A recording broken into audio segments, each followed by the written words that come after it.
On a Saturday in October 1986, in a ward at St. Stephen's Hospital on the Fulham Road, a man of 37 died of pneumonia and a bleed on the brain.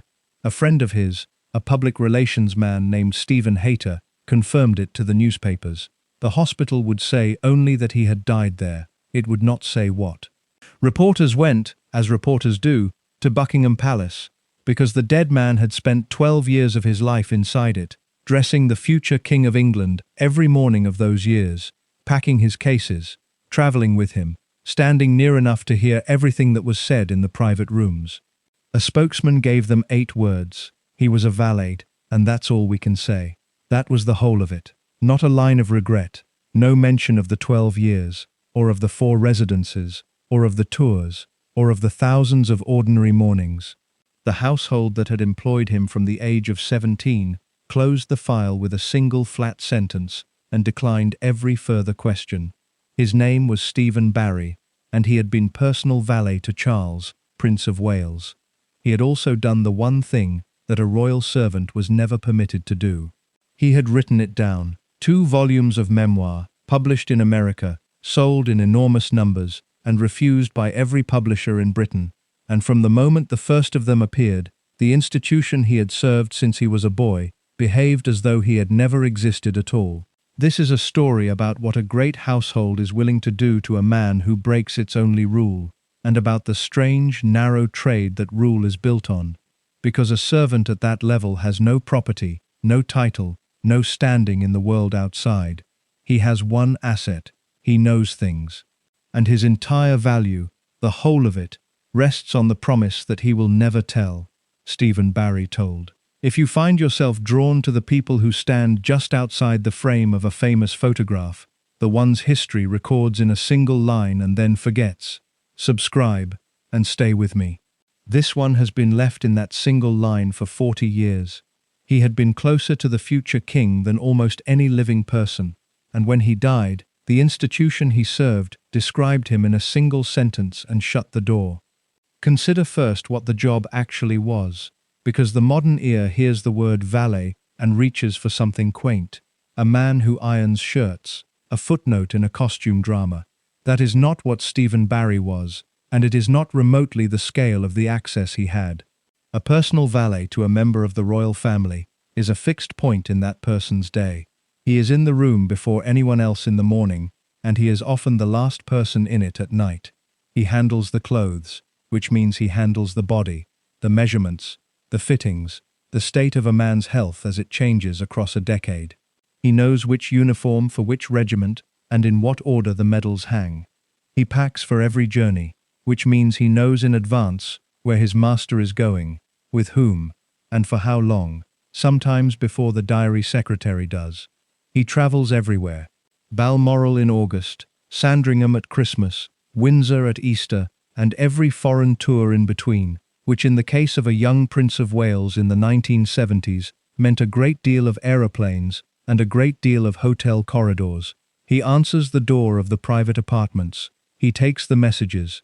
He sees who telephones and who does not, and he does all of it while being, in the formal arrangement of that world, nobody at all. Barry held that post for 12 years. He had gone into the palace at 17 and was appointed valet to the prince at 21. Set those numbers beside another one. Charles was born in November 1948. Barry was born the same year. 2 young men of exactly the same age, in the same rooms, every day, for 12 years, on opposite sides of a line neither of them had drawn. That is an unusual kind of proximity, and it produces an unusual kind of knowledge. Not the polished knowledge of a biographer working from letters, the other sort. What a man is like at 7 in the morning, what he says when the door closes, who he telephones on a Sunday, which of his moods pass in 10 minutes and which last a week. The rule that governed all of it was never really a document, or at least it did not begin as one.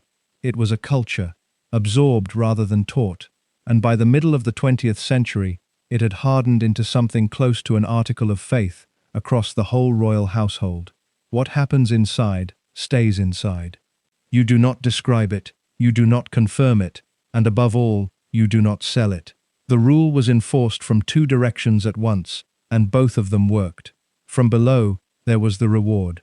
Long and discreet service was recognized in honors that lay in the personal gift of the sovereign, not the government.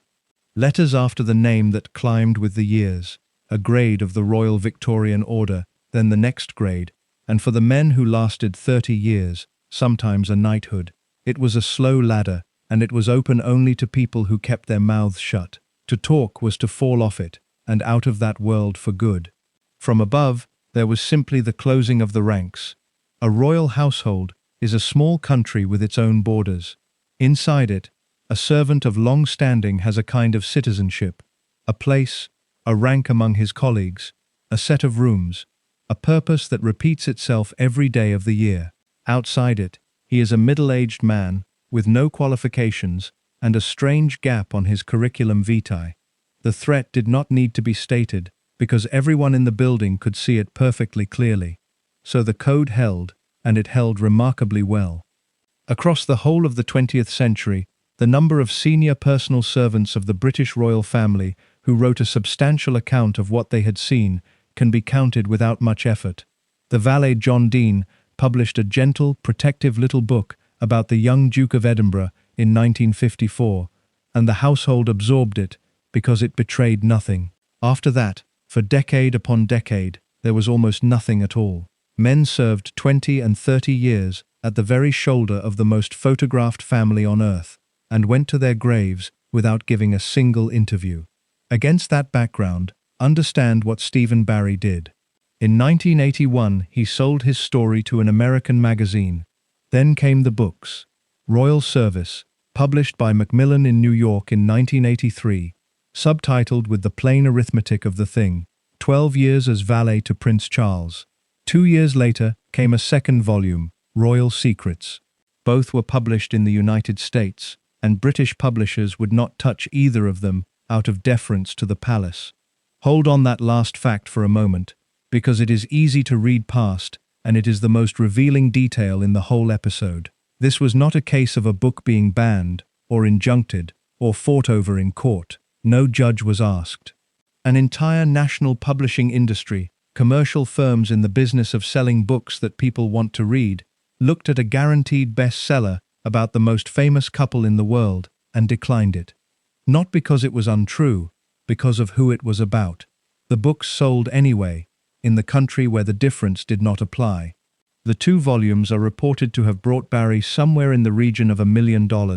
In sterling, the figure attached to him at the time was around £250,000.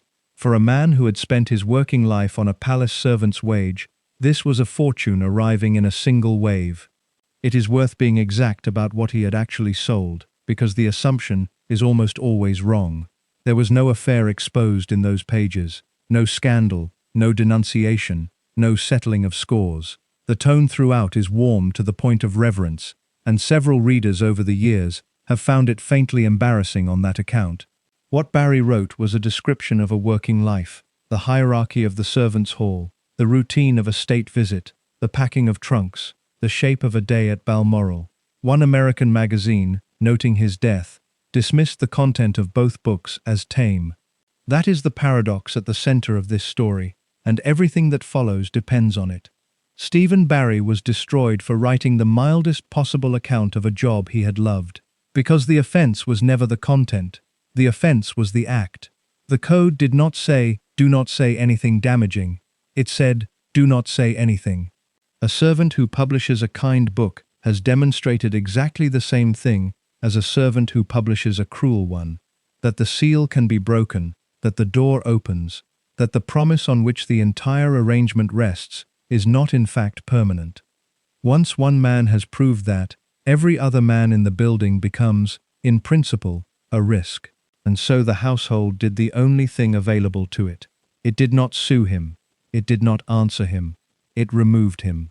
Asked, 3 years later, about the circumstances in which he had left, a palace spokesman said only that Barry had served as the prince's personal manservant until he retired in 1981. The world was doing a great deal of work. A man of 32 does not retire. He goes, or he is gone. Then came the 8 words in the hospital week, and after that the silence was complete, and it has held ever since. Search the official record of the Prince of Wales's household across the 1970s, and Stephen Barry is a name on a staff list.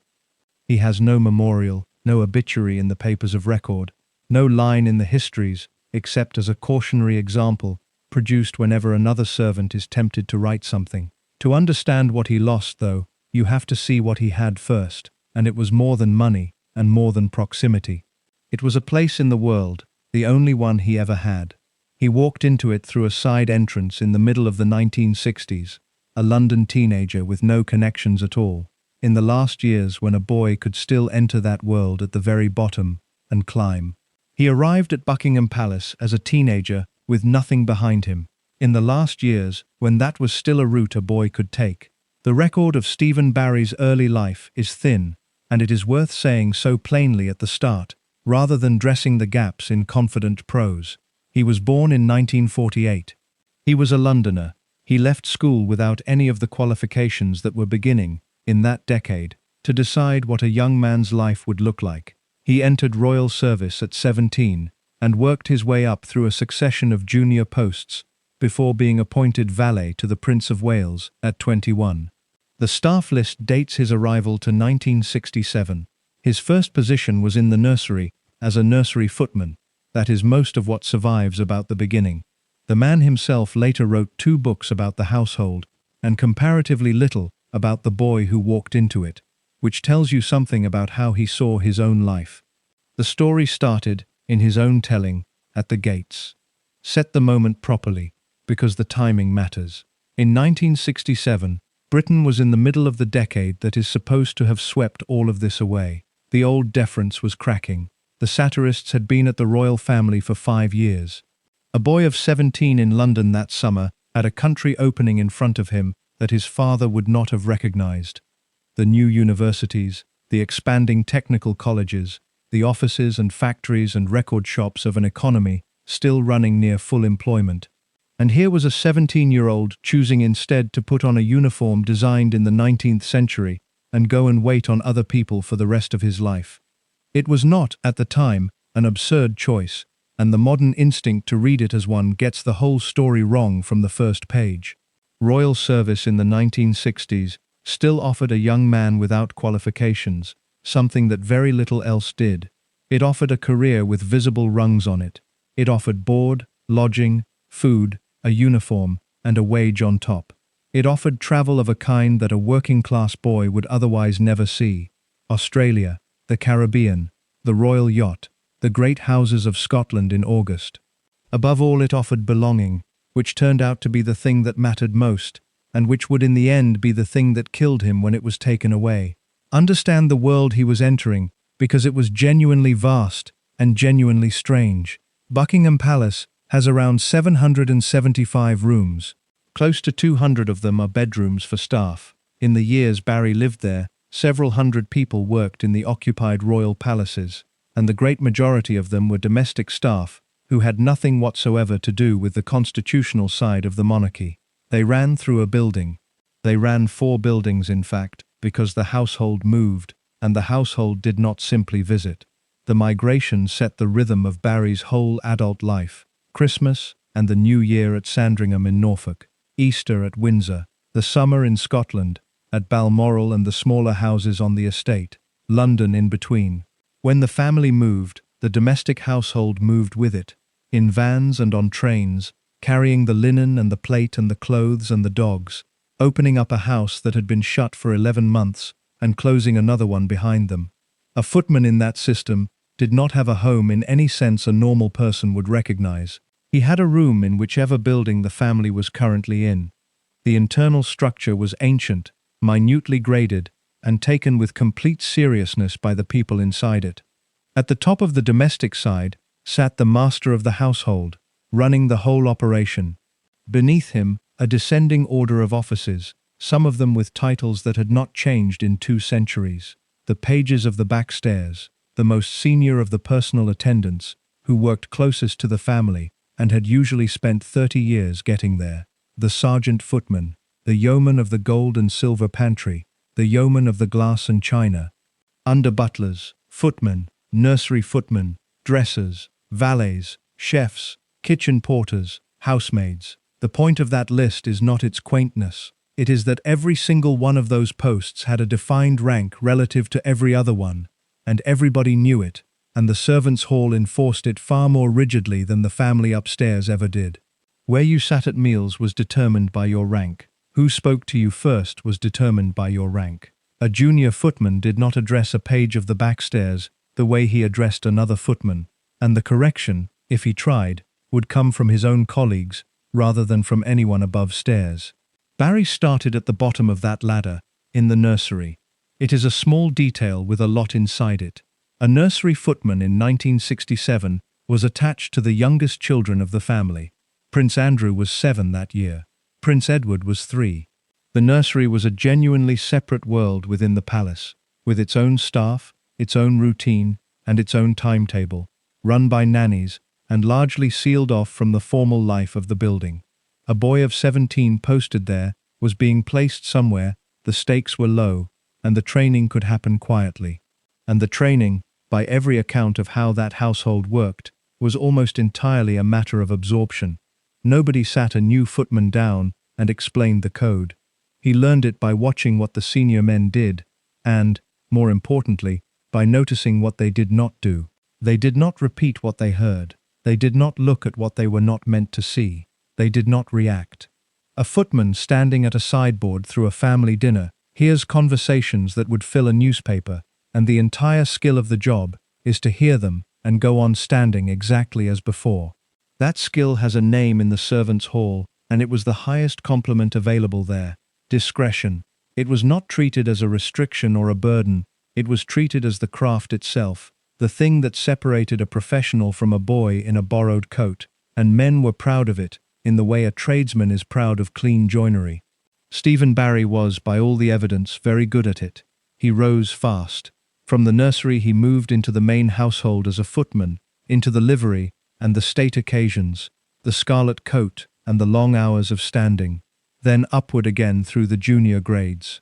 The precise sequence of his promotions has not survived in any detailed form, and there is no reason to pretend otherwise, but the outcome is a matter of record, and it is remarkable on its own terms. 4 years after walking through the door at 17, he was appointed personal valet to the heir to the throne. Weigh how unusual that is, against the way that household normally worked. The ladder in royal service was slow by design. Men waited decades for the senior personal posts, and length of service was very nearly the whole of the qualification. Pages of the backstairs were typically men in their 50s who had entered as boys. To be handed one of the most intimate positions in the entire building at 21, over the heads of men who had been there since before you were born, meant that somebody senior had looked at Stephen Barry and decided he had the one quality that could not be taught and could not be waited for. There is a further thing about him that comes through the record even at this distance, and it shaped everything that followed. He liked it. He was not a young man serving out a sentence in a job he despised, while planning something better. He found the whole apparatus fascinating. He learned the hierarchy and the protocol and the ceremonial the way other men learn a sport, and when he eventually came to write about it, 16 years later, the enthusiasm is still all over the page. Readers of his book have often found the tone uncomfortably admiring.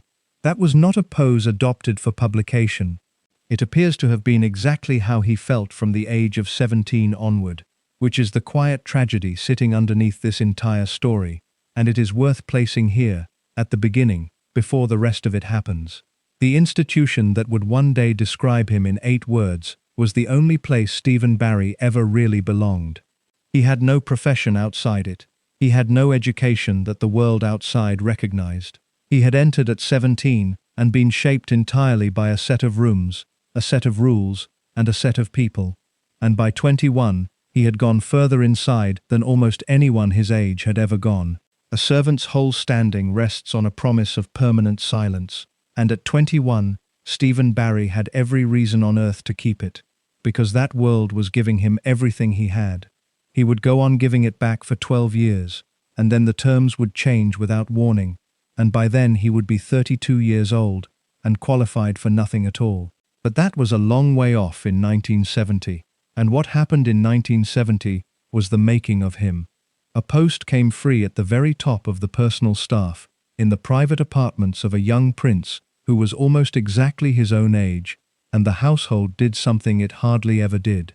It gave the job to the youngest man in the running. Two men born in the same year, in the same rooms every morning, on opposite sides of a line that neither of them had drawn. In 1970, at 21, Stephen Barry was appointed personal valet to the Prince of Wales. Charles was 21 too. He had been born in November 1948, invested as Prince of Wales at Caernarfon the previous summer, and was in his final period at Cambridge before going into the armed forces. He was, in that year, a young man in the last stretch of a very long education, about to begin the strange, open-ended job of being the heir, and having, for the moment, almost nothing specific to do. And into his private apartments walked a Londoner of exactly the same age who had left school at 16. The coincidence is not decorative, it is the structural fact of the next 12 years, and everything that went wrong at the end of them can be traced back to it. The relationship between a man and his valet is always intimate and always asymmetric, but the usual arrangement puts an older servant with a younger master, or at least puts a generation of professional distance between them. Barry and Charles had no such gap. They were contemporaries. They had grown up in the same decade, listened to the same music on the radio, watched the same England side win a World Cup at the ages of 17. One of them had done it in a palace, and the other had done it in a London street, and now they occupied the same rooms every morning for the rest of the decade. That produces something more complicated than employment, and considerably less than friendship, and there is no good word for it in English. Consider what the job actually consisted of, in daily terms, because the daily terms are the whole of it. The valet is the first person the prince sees. He goes in with the morning tray, or immediately after it, opens the curtains, and lays out what is to be worn. The choice of clothes is not a small matter, and it is not left to the master.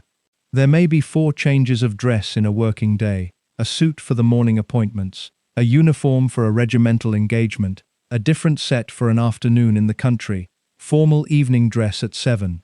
Each of those has its own rules, and each of them has to be correct to the smallest detail, because a photograph will exist of every one of them, and a mistake becomes a permanent public record.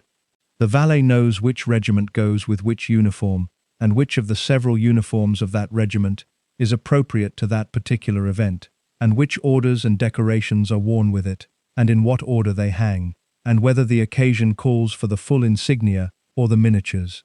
He knows which suit is being altered, which shoes are being repaired, which shirt has a fault in the collar that will show under a camera flash. He handles the body, which is the part people tend not to think about. He is present at dressing and undressing. He deals with the laundry. He notices when a waistband has to be let out or taken in, and he notices it before anybody says anything, because saying anything is not his place. He knows the state of a man's skin and the state of his sleep. If the prince has been up half the night, the valet is the first to know and the last to mention it. He packs. On a long overseas tour, this is a serious logistical exercise, running to weeks of preparation and dozens of pieces of luggage, all of it planned against a schedule that the valet therefore has to read in advance, which means that in practice, he knows the diary. He knows where his master is going, and with whom, and for how long, sometimes before the household's own office has finalized it. He travels, all of it, every foreign tour, every weekend, every August in Scotland, every Christmas in Norfolk. When the prince moves, the valet moves, which means that across 12 years, Stephen Barry lived wherever Charles lived, and almost nowhere else. And in between all of that, he is simply there, in the room, or just outside it, answering the door of the private apartments, taking the telephone messages, bringing in the drinks tray when there are guests, standing by while conversations happen that no journalist in the world would have been allowed within a mile of. Set that against what the outside world could see of the Prince of Wales in those same years, and the gap is enormous. The public had photographs, official visits, the occasional carefully arranged interview. Barry had the mornings. There is a particular quality to that kind of knowledge, and it is worth being precise about it, because it is what he eventually sold. It was not documentary knowledge. He did not read the correspondence or sit in on the meetings. What he had was behavioral, the accumulated, unwritten, wholly unsystematic knowledge of what a specific human being is actually like when the performance is off. Which subjects made him go quiet. What he was like before a difficult engagement and after one. How he treated the staff on a good day and on a bad one.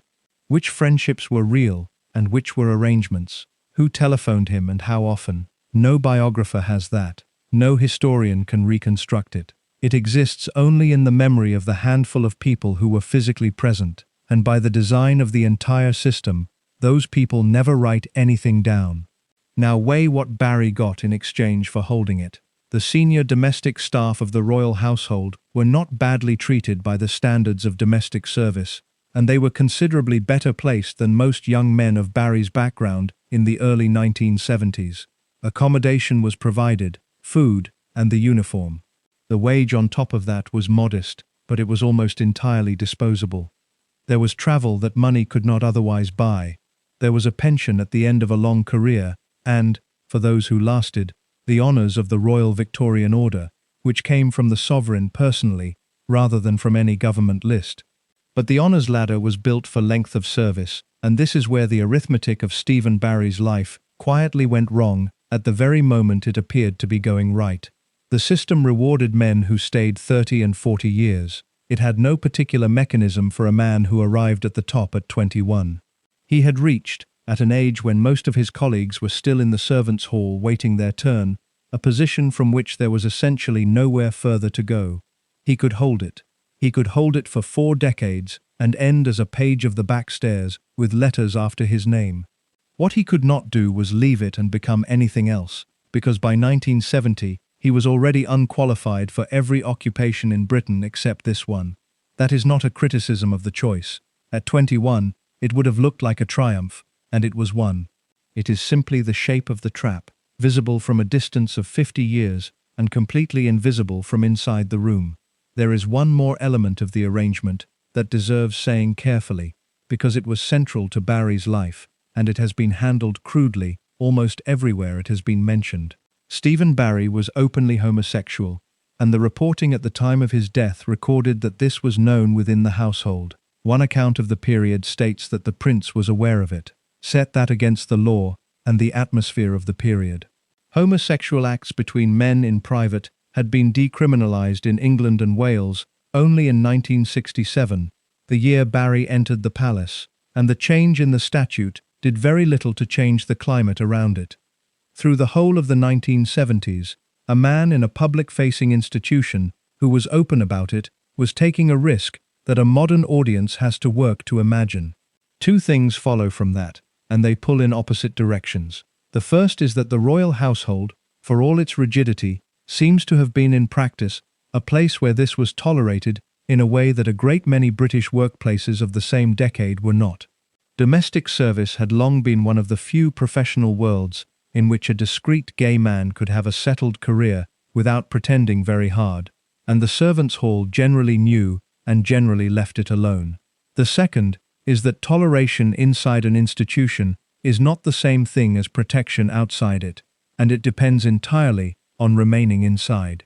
A household that quietly accommodates a man for 12 years is not obliged to accommodate him for a 13th, and a man whose whole social world is contained within a set of staff corridors has very little waiting for him if he ever has to leave. Barry, at 21, had a job at the summit of the only profession he would ever have, in the only environment where he had ever been comfortable, attached to a man his own age who would one day be king. By every measure available to him at the time, he had won. The decade that followed was the best of his life, and he wrote about it, years later, with an affection that some readers found excessive, and that was almost certainly sincere. It was a decade of moving houses and packed trunks, of Scotland in August and the Caribbean in February, of shooting parties and polo grounds and a young prince's very complicated private life. And it took place across 4 great buildings and a yacht, in a world with its own borders and its own citizens, where the line between the family's side of the house and the servant's side was drawn with a precision that outsiders never quite believed. The household was not staffed. It was a country, with borders, citizens, and laws of its own, and the people inside it were fiercely proud of all three. There is a story in Stephen Barry's second book that has outlived almost everything else he wrote, and it is the best short explanation of that world anyone has left behind. Lady Diana Spencer, before the wedding, effectively confined to the palace, and with very little to occupy her, took to spending time in the pantry with the staff. The yeoman of the glass and china eventually put a stop to it. "Through there," he told her, indicating the door, "is your side of the house, your Royal Highness. Through here is mine." Read that again, with attention to who is speaking to whom. A domestic servant is telling the future Princess of Wales, in her own home, that she has wandered into the wrong part of the building. He is entirely polite. He uses the correct form of address, and he is not asking. Barry's own gloss on the episode was that the staff, several hundred of them, often behaved as though they owned the place. In a certain sense they did. The family passed through those rooms. The staff ran them, and many of them had been running them since before the current occupants were adults. The building had a permanent population and a temporary one, and a footman of 20 years standing had a stronger claim on the corridors he worked in than almost anyone upstairs. To understand Stephen Barry's 12 years, you have to understand that this was his country, and that he was by 21 one of its more senior citizens. Start with the geography, because the household was not one place, and the moving was constant. Buckingham Palace was the administrative centre and the largest of the buildings, with its 775 rooms and its 200 staff bedrooms, and it was where the machinery of the monarchy actually sat. Windsor Castle was the weekend house and the Easter Court, older and colder and considerably more liked by the family. Sandringham in Norfolk was Christmas and January, a private estate with the atmosphere of an enormous shooting lodge. And then, from August, Scotland. Scotland was the important one. Balmoral was where the family went to stop being the family, as far as that was possible, and the season there ran for weeks rather than days. Around the main castle sat the smaller houses that mattered more to the people who used them. Berkeley, the Queen Mother's house on the Muick, and Craiggowan, the lodge on the estate where the Prince of Wales stayed and where a good deal of his private life happened. Barry knew all of these buildings the way a man knows the house he grew up in, because in every meaningful sense he did grow up in them. He had arrived at 17. By his mid-20s, he had spent a third of his life inside them. Then there was the yacht. Britannia deserves its own paragraph in any account of royal service, because it was the strangest working environment of the lot. A royal yacht, crewed by the Royal Navy, carrying the household on state visits and holidays, with the domestic staff working alongside naval ratings under two entirely separate systems of rank that had to be reconciled every voyage. For a young footman it was the great prize of the calendar: weeks at sea, foreign ports, and a floating version of the palace hierarchy, compressed into a space where everybody was on top of everybody else. Now the borders. The division between the two sides of the house was absolute, and it was policed, as the glass and china story shows, from below at least as vigorously as from above. There were corridors the family used, and corridors the staff used. There were staircases for one, and staircases for the other. There were doors that a footman went through, and doors that he did not. And the whole system was designed so that the domestic apparatus of an enormous building could function continuously without ever being visible. That invisibility was the entire craft. A room is cleaned, a fire is laid, a tray appears, a suit is pressed and hanging, and none of it is ever seen happening. The work is arranged so that the people upstairs experience the building as a place where things are simply in order. Several hundred people spend their lives producing that illusion, and the measure of their professional success is that nobody notices they exist, and the citizens of that country had their own laws, which were in their way, stricter than anything imposed from above. Rank was the first of them. The internal hierarchy has been described already, but its force is easy to underestimate. Seating in the servants' hall went by rank. The order of service at staff meals went by rank. Which staff sitting room you used went by rank, and there was more than one. Senior personal servants, the pages, the valets, the dressers, did not eat with the footmen, and this was not resented so much as expected. because the junior men fully intended to be senior men one day, and had no wish to see the ladder dismantled before they had climbed it. Discretion was the second law, and it operated at a level far below the dramatic. It was not primarily about protecting secrets. It was about 100 small daily refusals, not looking at a letter left open on a desk, not reacting to a raised voice through a door, not repeating a remark heard at dinner, not answering a question from a colleague in another department about what happened last night. A servant who gossiped downstairs was not committing an offense against the family. He was committing an offense against the other servants, and they dealt with him themselves. The third law was the one that governed all the rest, and it was never stated because it did not need to be. Everything inside these walls stays inside these walls, permanently, including after you leave. There was one figure who demonstrated exactly how loud a royal servant could become while still obeying that final law, and he was working a few hundred yards away throughout Barry's entire career. William Talon, page to the Queen Mother, known across Fleet Street and eventually across the country as Backstairs Billy, served at Clarence House for more than 50 years.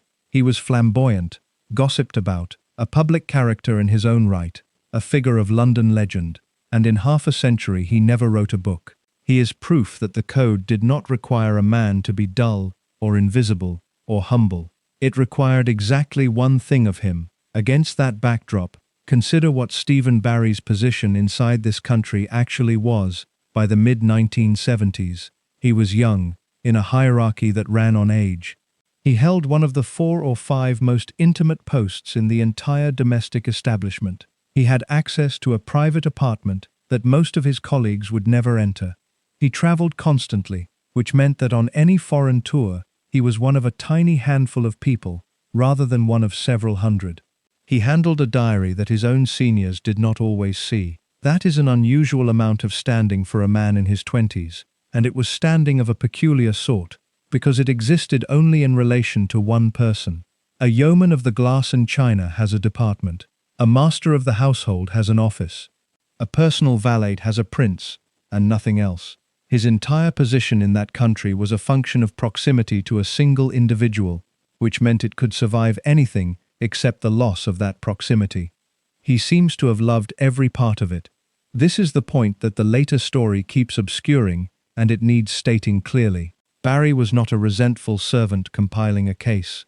When he came to write about the household, he wrote about protocol and ceremonial and the order of a state banquet with the relish of an enthusiast, and readers have complained ever since that the tone is too admiring, too fond, too deferential to be good journalism. That is precisely the point. He was not a journalist. He was a citizen of the place describing his own country, and the affection is the most honest thing in the books. He also, by the ordinary standards of his generation, had almost no life outside it. A man who moves house 6 times a year with his employer, who is on duty from before breakfast until after dinner, who is abroad for weeks at a stretch, does not build much of anything elsewhere. His colleagues were his social world. The staff corridors were his neighborhood. The calendar of the royal year was the calendar of his own year, and it repeated without variation. For 12 years that suited him entirely. And through the whole of the 1970s, the man at the center of it, the young Prince of Wales whose clothes he laid out every morning, was living the most closely watched bachelorhood in the world. The polo, the tours, the shooting weekends at Craiggowan, the long succession of young women whose arrivals and departures were managed by a very small number of people. Stephen Barry was one of them. He knew every name. For most of a decade, the most watched private life in Britain was managed by a handful of people, and one of them laid out the clothes. The Prince of Wales spent the 1970s doing 2 things in public. He served in the armed forces, and he was speculated about. The service came first, and it was real. He went to the Royal Air Force College at Cranwell in 1971 and qualified as a pilot. He went from there into the Royal Navy, where he spent 5 years, courses at Dartmouth, then sea time aboard a guided missile destroyer, a frigate, and other ships, then helicopter training, and finally, in 1976, his own command, the coastal minehunter Bronington. He came ashore at the end of that year, aged 28, with a naval career behind him and the rest of his life in front of him as an open question. That question, in the years that followed, became the national preoccupation. A bachelor heir to the throne in his late 20s in the 1970s was a commercial proposition, and the British press treated him as one. Every young woman photographed within 10 feet of him became, for a week or a month, a candidate. Names appeared, were built into stories, and disappeared. Some of the attachments were real and lasted years. Some of them were a photographer's guess. There was no reliable way for the public to tell which was which, and the newspapers had no particular interest in helping them.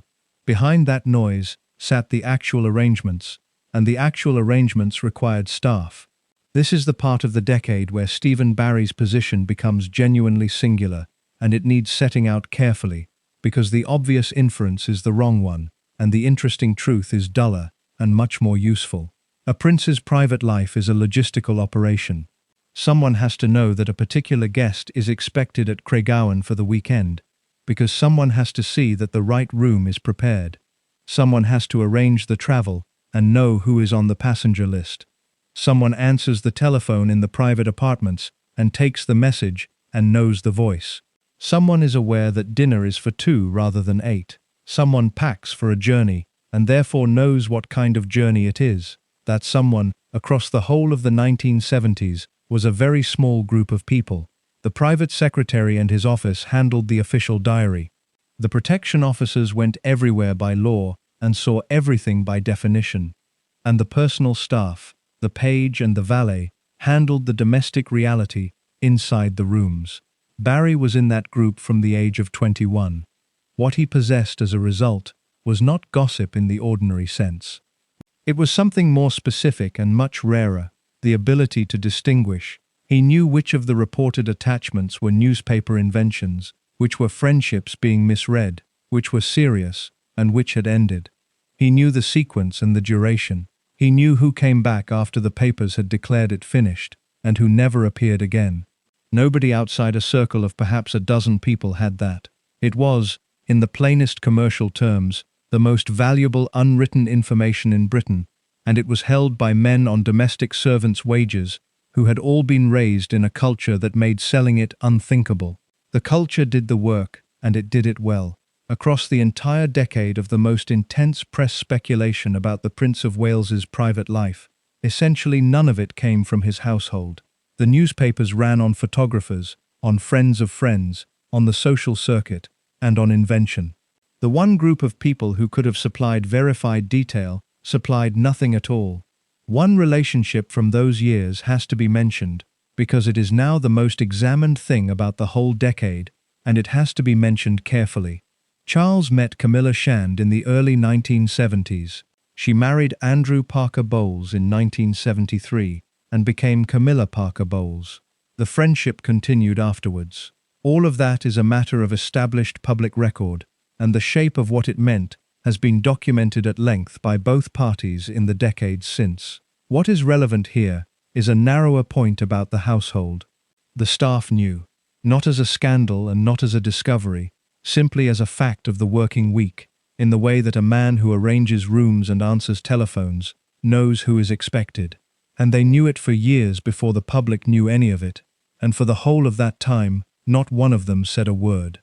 Set that against what happened later, when the marriage of the Prince and Princess of Wales broke down in public in the early 1990s, and the story was pulled apart on television and in print. The material was there in the 1970s. The people who held it went to work every morning and went home and said nothing. That is the code doing exactly what it was built to do, and Stephen Barry kept it for 12 years without a lapse anybody has ever identified. There was one other figure in the prince's life during that decade who shaped it more than any other, and he shaped this story too, because his death changed the temperature of everything. Louis Mountbatten, Earl Mountbatten of Burma, was Charles's great-uncle, and by the 1970s he had made himself the closest thing the prince had to a mentor. Mountbatten was a former First Sea Lord and the last Viceroy of India, a man of immense self-confidence, considerable charm, and a strong appetite for arranging other people's lives. He wrote to Charles constantly. He advised him on the navy, on his conduct, on his friendships, and above all on marriage, on which subject his views were direct and repeated, that a prince should sow his wild oats and then marry a young, suitable, unencumbered girl. His house at Broadlands in Hampshire became a place Charles went for exactly the sort of privacy that Buckingham Palace could not provide, and Barry, as the valet, went with him. Weigh what the household actually looked like from the inside by 1978, because the shape of it explains what came next. Charles was approaching 30. He had left the Navy and had begun, with the founding of the Prince's Trust in 1976, to construct the working life that would eventually define him. He had a private secretary's office running his diary, a growing list of patronages, and a country house of his own on the horizon. He had a great-uncle pressing him steadily on the subject of a wife, and a press pack that had been asking the same question every week for 5 years. And he had a personal staff who had been with him since he was 21 and knew every part of the private life the newspapers were guessing at. That staff was in its way a settled and rather happy institution. Barry was 30. He had been in royal service for 11 years and at the top of it for 8. The rhythm of the year was fixed, and the work was familiar, and the household around the prince was a small, closed, competent world that had been operating in the same shape for the better part of a decade. There is nothing in the record to suggest that anyone in it imagined the shape was temporary. The assumption inside a bachelor's household is that a bachelor's household continues. Men in that position think about promotion, about the honors ladder, about which of the senior posts might come free in 15 years. They do not generally think about the fact that their entire function is defined by an absence, and that the absence has a name, and that the whole country is waiting for it to be filled. A wife does not join a household of that kind, she replaces most of it. That was not yet visible in 1978, and it would not become visible for another 3 years. What happened first was something much more abrupt, and it fell on the Prince of Wales in the last week of a bank holiday summer, and everyone who was near him afterwards said the same thing about it. On a morning in August 1979, off the coast of Sligo, a small fishing boat left the harbour at Mullimore with Mountbatten aboard. The man who had spent a decade telling him to marry was killed on an August morning, and the pressure that followed him into the 1980s was of a different order entirely. The village of Mulligmore sits on the coast of County Sligo, in the northwest of Ireland, in sight of Classybourne Castle, the house that had come to the Mountbatten family through marriage in the 19th century. Louis Mountbatten had holidayed there almost every August for 30 years. He fished, he took the boat out, he entertained family, and he did all of it with an insistence on minimal security that the Irish and British authorities had been unhappy about for years and had never been able to override. On the morning of the 27th of August 1979, a bank holiday Monday, he took the Shadow V out of the harbour to lift lobster pots. A bomb had been placed aboard the previous night. It was detonated by remote control from the shore shortly after the boat cleared the harbour mouth. Mountbatten was killed, so was his 14-year-old grandson Nicholas Knatchbull and a 15-year-old local boy, Paul Maxwell, who worked on the boat. Nicholas's grandmother, the Dowager Lady Brabourne, died of her injuries the following day. The Provisional IRA claimed responsibility within hours. On the same afternoon, at Warren Point in County Down, 2 bombs killed 18 British soldiers in the single deadliest attack on the army of the entire Troubles. It was the worst day of the conflict for the British establishment, and for the Prince of Wales, it was a personal loss of a scale he had not previously experienced. Charles was 30. Mountbatten had been, by his own repeated account, the closest thing he had to a confidant, the man he wrote to, the man he took advice from, the man who told him things nobody else in his life was willing to say. He was at Balmoral when the news came. He flew to the funeral at Westminster Abbey in September, a state occasion of enormous formality broadcast to the country, and read the lesson. The household that surrounded him afterwards saw what the country did not. There is a limit to what can be said here with confidence, and the limit should be respected. The private grief of a living person is not a matter of public record, and the accounts that exist come from a small number of people speaking second-hand. What can be said is structural, and it is enough. For a personal servant, A bereavement of that kind is not an event, it is the season.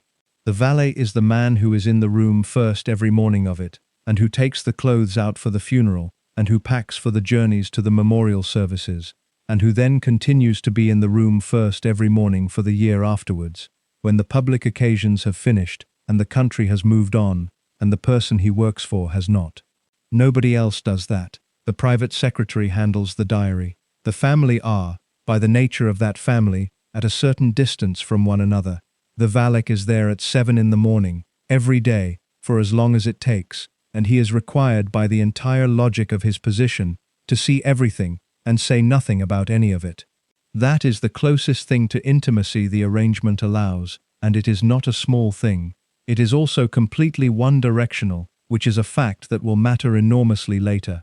The second consequence of Mullaghmore was slower and, for the story of Stephen Barry, more decisive. Mountbatten had been the loudest voice in Charles's life on the subject of marriage, and he had been saying the same thing for years. Find a suitable girl. Do it before you are much older.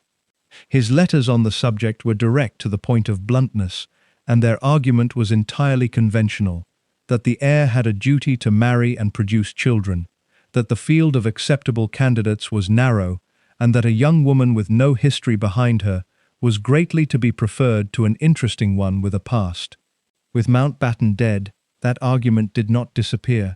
It got louder, because it was now being made by everybody at once. Consider the pressure as it stood at the turn of the decade, and consider it as arithmetic rather than as sentiment. Charles turned 31 in November 1979. He had once said in an interview, years earlier, that 30 seemed about the right age to marry, and the newspapers had filed the remark and were now returning it to him with interest. There was no wife, no engagement, and no announced candidate. The succession beyond him was secured by his brothers, but the point of a Prince of Wales in his 30s is that he is supposed to have begun the next generation, and he had not. The press coverage in 1980 was relentless in a way that is difficult to convey now. Every young woman he was photographed with was a story. Each one was pursued to her front door, her family were doorstepped, her past was investigated. Several of the women concerned found the experience so unpleasant that it effectively decided the matter for them, and underneath the noise sat a genuine and quite narrow set of requirements that everybody involved understood. A future Queen Consort in 1980 was expected to be young, Protestant, aristocratic or close to it, and, the point that mattered most and was stated least, free of any private history that a newspaper could reconstruct. That last condition had never been easy.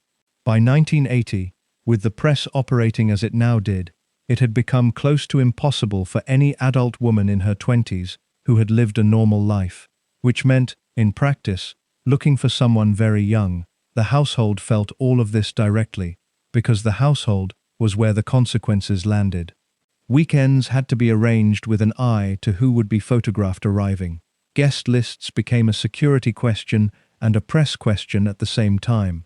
The staff who managed the private apartments were managing a private life that had ceased in any meaningful way to be private. Stephen Barry was in the middle of that for the whole of 1980, and he was 32 years old, and he had been in that post for a decade. Take a moment to set down where he actually stood as the decade turned, because this was the high point of his life, and neither he nor anyone around him had any reason to think otherwise. He had entered the palace at 17 and reached the top of the personal staff at 21. He had held the position for 10 years. He had travelled the world, lived in 4 great houses and a royal yacht, and been present at almost every private hour of the most publicly discussed man in the country. He knew the diary, the friendships, the arrangements, and the moods. He was, in the internal reckoning of that closed society, one of a very small number of genuinely trusted people. He was also, at 32, professionally unemployable anywhere else, socially embedded entirely within the staff corridors, and dependent for every part of his position on his proximity to one individual. And that individual was now, under enormous and universal pressure, about to acquire a wife. Nobody in that household appears to have understood what that would mean, and there is no reason they should have.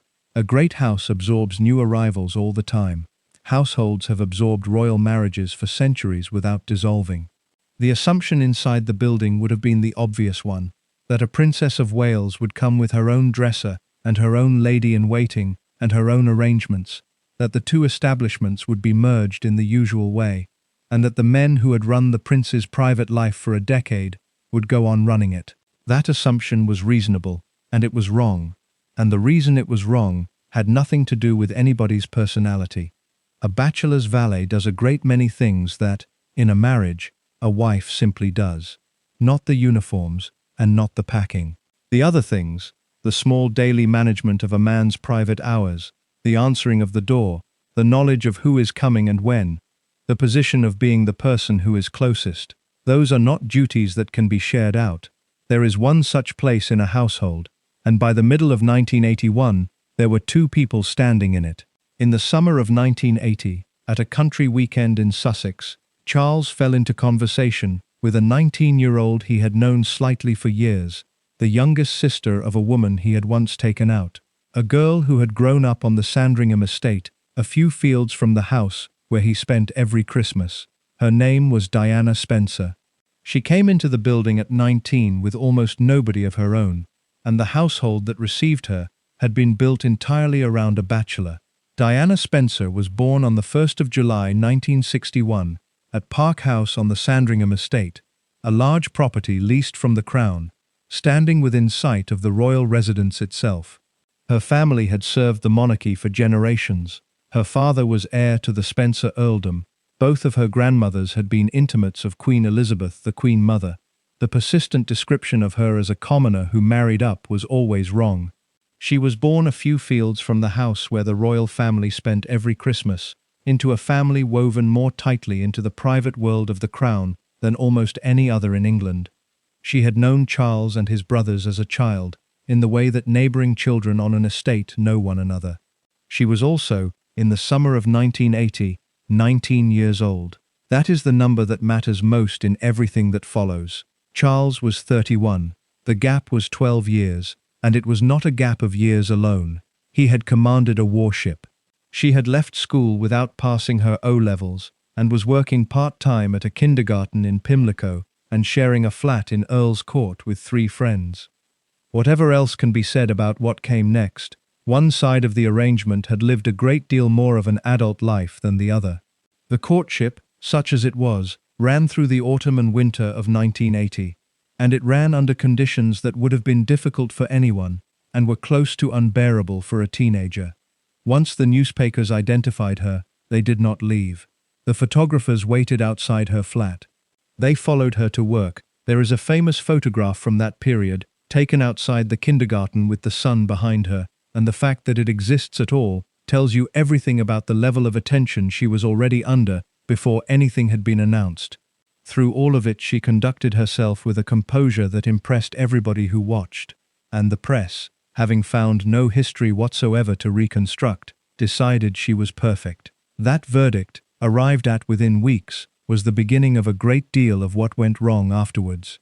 The engagement was announced on the 24th of February 1981, and with the announcement, Diana Spencer moved out of the flat in Earl's Court and into Buckingham Palace, and this is where the household enters the story properly. Consider what she was walking into, in institutional terms, and without any reference to personalities.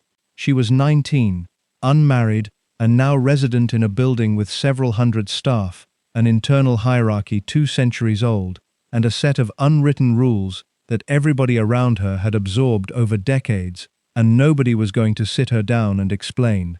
She had brought almost nothing of her own. There was a lady-in-waiting appointed for her, and eventually a dresser, but she had no household in any real sense, because the household that existed was his, and it had existed for 11 years before she got there. Her fiancé, meanwhile, was frequently away. The Diary of a Prince of Wales does not clear itself for an engagement, and there were tours and engagements through that spring, which took him out of the country for weeks at a time. What was left, in the building, was a 19-year-old with no job, no friends on the premises, and very little to do until the wedding in July. Barry's own account of that period records what she did with the time. She spent it downstairs, in the pantry, with the staff. That detail has usually been reported as comedy, and it is genuinely funny, but it is also the single most revealing thing anybody has written about those 5 months. A girl of 19, alone in an enormous building where she knew nobody, went and found the people who were around, and the people who were around were footmen and pantry staff of roughly her own age, and the yeoman of the glass and china threw her out. Through there is your side of the house, your Royal Highness. Through here is my side of the house. Sit with what that exchange actually contains. From the servant's point of view, it was entirely correct, and any of his colleagues would have done the same. The whole architecture of that world depended on the separation of the two sides, and a member of the family in the pantry disrupted the working of the place and put every man in the room in an impossible position. He was not being rude, he was maintaining the border, which was his job, and he did it with the correct form of address. From her point of view, she had been told, by a servant, in what was now her home, that she did not belong in a room she had walked into because she was lonely. Both of those things are true simultaneously, and the collision between them is the whole of the next 18 months in miniature. Now place Stephen Barry in that building during those months. He was 32. He had been the Prince of Wales's valet for 11 years. He knew every detail of the private life that this 19-year-old was about to marry. The friendships, the arrangements, the sequence of the previous decade, all of it. He had been present for the entirety of it, and he had said nothing about any of it to anyone, ever. That is the position, and it is worth being extremely careful about how it is characterized, because a great deal of loose writing has been done on this point over 40 years. What can be established? Barry was the senior personal servant of the man Diana was marrying. He had held the post for 11 years, and he possessed detailed knowledge of Charles's private life before the engagement. It was reported at the time, and repeated since, that Diana did not want people around her who had known her husband through his years of other relationships. The London press reported that Barry left because she did not like him. What cannot be established? Any specific quarrel, any conversation, any single incident. Barry himself denied in his book that he had left out of jealousy or ill feeling towards her, and readers of it have generally concluded that whatever passed between them, there was no blazing row. His own account presents his departure as a natural transition at the end of the prince's bachelorhood. The honest position is that the record supports a structural explanation far better than a personal one, and the structural explanation is more interesting anyway.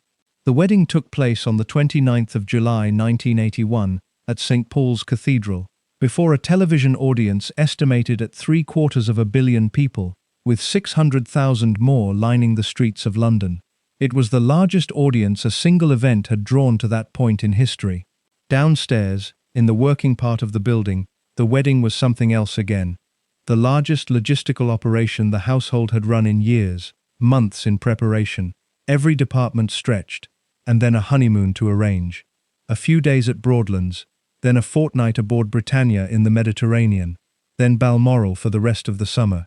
Barry, as valet, was involved in all of it, and it was the last great occasion of his career, because when the household came back down from Scotland that autumn and resumed its ordinary shape, the ordinary shape had gone.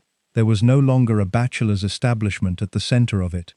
There were two people where there had been one, and one of them was 19 years old, isolated, unhappy in ways that were not yet public, and entirely surrounded by men who had been arranged around her husband since before she left school.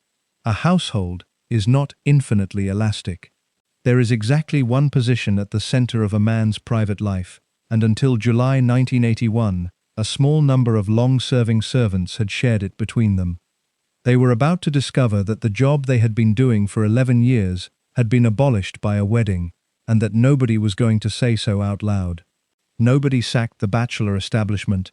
It simply stopped having a function, and the men inside it worked that out one small task at a time. Start with the mechanics, because the mechanics explain almost everything, and the personalities explain very little. A valet to an unmarried man does two categories of work. The first is technical and irreducible: uniforms, decorations, tailoring, the packing of trunks for a state visit, the maintenance of a wardrobe, that has to be correct in public every single day. No wife takes that over. It is a trade, and it requires years of specific knowledge. The second category is everything else, and everything else is where the trouble sits. Which of these two suits today? Whether the shirt is right, what time he wants to be woken, who is telephoning, whether he has eaten, whether he is in a mood to see the person waiting downstairs. The management of a man's private hours, hour by the person standing nearest to him. In a bachelor household, that is a job. In a marriage, it is not a job at all. It is what a wife does, or at least what a wife in 1981 was universally expected to do, and no arrangement exists under which two people can both occupy it. One account of Barry's departure puts it in exactly those terms. With the marriage in July 1981, many of the small daily tasks for the prince that had been Barry's responsibility were taken over by the princess or by her own staff. That sentence is the whole of it, and it contains no villain. Now add the second structural fact, which compounded the first. Diana was building a household of her own, and she was doing it from nothing, at 19, inside a building where every other establishment was decades old and fully staffed. A Princess of Wales requires a private secretary, a lady-in-waiting, a dresser, an office. Some of those appointments were made for her, some she made herself over the following years. All of them had to be fitted into a physical and administrative space already occupied by her husband's people, several of whom had been in post since before she was 10 years old. There is no version of that process that does not produce displacement. 2 establishments were being pushed into one set of rooms, and one of them was 11 years old, and the other was brand new and belonged to the person with the higher rank. And then, on top of both of those, comes the human element, which is real and which has been reported consistently enough that it cannot be ignored, but which has to be handled with more care than it usually receives. The reporting, then and since, is that Diana did not want to be surrounded by staff who had known Charles through the years of his previous relationships. Consider that from her position, rather than as a piece of gossip, she was 19. She had married a man 12 years older, with an extensively documented romantic history in a fortnight of global coverage, and she had moved into a building where a significant proportion of the people who saw her every day knew, in specific detail, the whole of that history. They knew the names, the weekends, the arrangements. They had made the arrangements. None of them would ever say anything. That was the point of them. But she was living among a group of people who possessed a complete account of her husband's previous life, while she possessed almost none of it, and she was the youngest person in the building by a decade. That is an intolerable situation for anyone at any age, and she was 19, and already, by everything that has since come to light about that period, deeply unhappy. So there were 3 separate pressures operating at once: a job that had ceased to exist, a household being merged, and a young woman with an entirely understandable wish for people around her who were hers, and all 3 of them pointed in the same direction, and none of them required anybody to behave badly. That is why the surviving accounts differ so much without any of them necessarily being dishonest.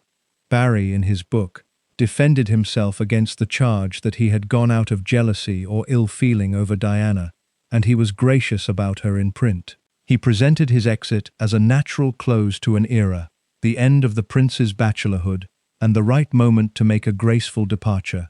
Reviewers at the time read it differently, and the reading was blunt, that Diana cleaned house after the wedding, and that all of Charles's longtime servants disappeared in quick order. Weigh those 2 accounts and notice something. They are not actually contradictory. A man can leave voluntarily and correctly, at a moment when it is entirely obvious that staying is no longer possible, and describe the departure accurately as his own decision. Institutions of that kind almost never sack anyone. They make a position untenable and wait.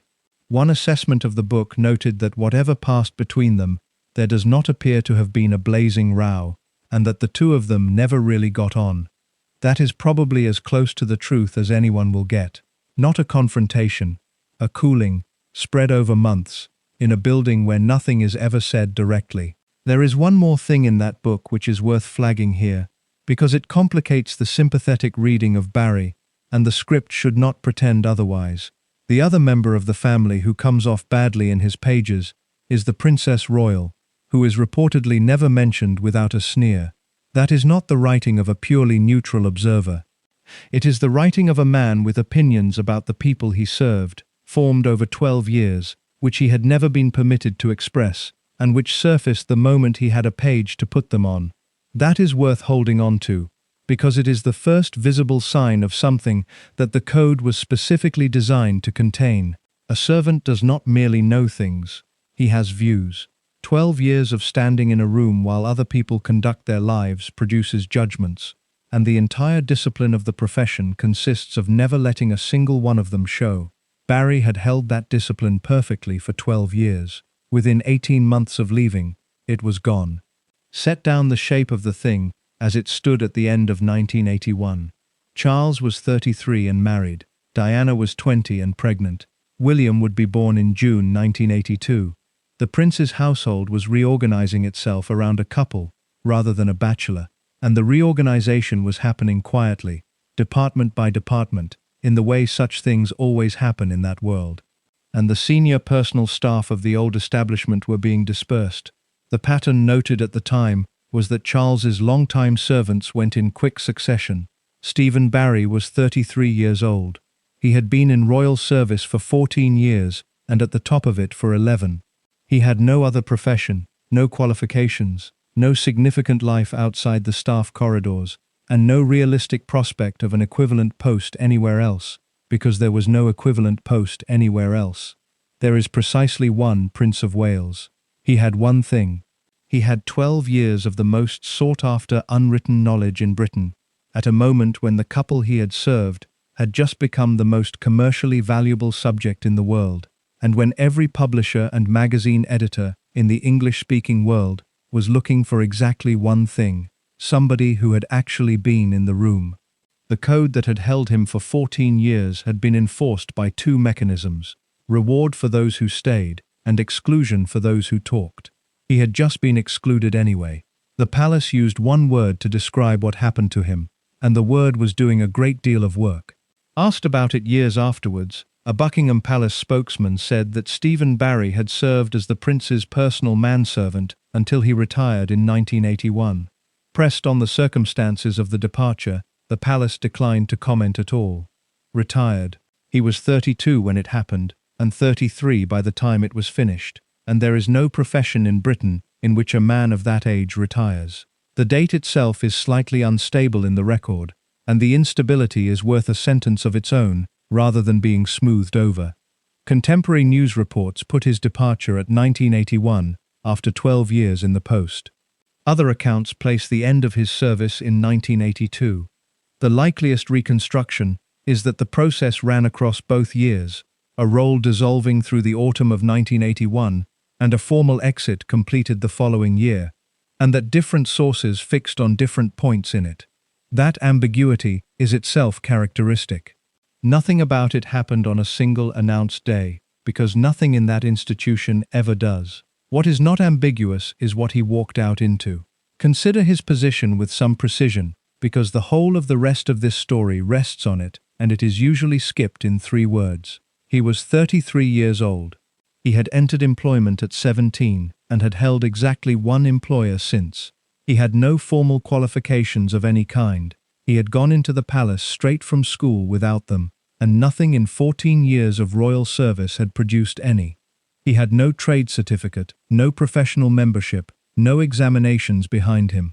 He had a skill, and it was a real and highly developed one, and it was almost entirely unusable. He was expert in the maintenance of a wardrobe of court and military dress, in the protocol of ceremonial occasions, in the logistics of state travel, and in the management of the private hours of a member of the royal family. The market for that expertise in Britain in 1982 consisted of a handful of aristocratic households, most of which were shedding staff rather than hiring, and none of which could offer anything remotely comparable in standing or in interest. There was one obvious avenue, and it was closed. A senior servant leaving one great house normally moves to another on the strength of a reference and a reputation. Barry's reputation was his reputation, and it was inseparable from the household he had just left. Anybody hiring him would be hiring the Prince of Wales's former valet, with everything that implied about press attention, and the sort of employer who might want that was precisely the sort of employer the establishment would quietly ensure did not get him. Then there was accommodation. He had lived in staff quarters since he was 17, 4 buildings and a yacht, a room in whichever house the family was currently in. He had never rented a flat, never held a mortgage, never assembled the ordinary apparatus of an independent adult life, because the job had supplied all of it and had left no space for any of it. Then there was the social world, and this is the loss that is easiest to underestimate and was probably the heaviest. His colleagues were his friends, the staff corridors were his neighborhood. The calendar of the royal year had been the calendar of his own life for 14 years, and it repeated identically: Sandringham in January, Windsor at Easter, Balmoral in August. He had moved house 6 times a year with the same group of people since he was a teenager. All of that ended at once, and it ended with a particular finality, because a household of that kind does not maintain relationships with people who have gone. The men still inside it had their own positions to think about. The dispersal of the old bachelor establishment meant that his colleagues were scattering too. There was no returning to visit. And then, on top of all of it, there is the psychological fact that sits underneath the entire chapter and which has to be stated plainly. He had been closer to the future King of England than almost any person alive, every morning, for 12 years. He had been present at the grief after Mullimore. He had run the private life through the whole of the bachelor decade. He had packed for the honeymoon. And the relationship had been, in every direction that mattered, entirely one-sided. That is not a criticism of Charles. It is the definition of the arrangement. The intimacy of a valet is professional intimacy. It is real, and it is deep, and it confers nothing whatever. Barry had no claim on the man he had served. He had no standing to make one. He had watched a life at closer range than anybody except a spouse, and at the end of it, he had exactly what any other employee has when the employment stops, which is nothing. There is one further element to weigh, and it is the one contemporary reporting was least willing to name. Barry was openly homosexual and moved in London's gay social world. The relevance here is not prurient, and it is not incidental. The household had, on the available evidence, accommodated this for 14 years without difficulty. It was a world in which discretion was universal, and private lives were not discussed, and a great many gay men of that generation found domestic service and its equivalents to be among the very few professional environments in Britain where they could live without pretending very hard. But the accommodation was contingent on being inside. It was the toleration of a closed community for one of its own citizens, and it extended precisely as far as the walls. Outside, in the Britain of 1982, the climate was hardening rather than softening. The decade would produce a wave of press hostility on the subject that made the 1970s look mild. So a man who had lived his entire adult life inside a protective institution was set down outside it at 33, with no qualifications, no home of his own, no professional future, and a social world that had just closed behind him. Now bring in the other half of the equation, because it arrived at the same moment and it changed everything. In July 1981, 750 million people had watched the wedding. In June 1982, Prince William was born. The Prince and Princess of Wales had become, in the space of 18 months, the most commercially valuable subject in the English-speaking world. Magazines that had never covered royalty were covering it. Publishers were commissioning anything with the word royal in the title, and the American market in particular was enormous, insatiable, and entirely unrestrained by British deference. Every editor in that market wanted the same thing, and could not get it. They wanted somebody who had been in the room. The whole apparatus of royal reporting ran, and had always run, on people who had not been in the room: photographers, society acquaintances, friends of friends, and a good deal of guesswork. The one category of person who possessed verified first-hand knowledge was the household, and the household did not speak. Ever. That was the entire arrangement, and it had held for a century. Stephen Barry was, in the summer of 1982, the only man in the world who had 12 years of that knowledge and no longer had any reason to protect it. The code had been enforced by two things: reward for staying and exclusion for talking. Both mechanisms depended on the man having something to lose. He had already lost it, and nobody had even said out loud that he had. The first approach was American, and he took it. In 1981, he sold his story to a magazine in the United States. It was the first crack, and it was small, and what followed it was very much larger. Everybody involved behaved as though a bomb had gone off, and when you open the book, there is no bomb in it at all. Royal Service was published by Macmillan in New York in 1983.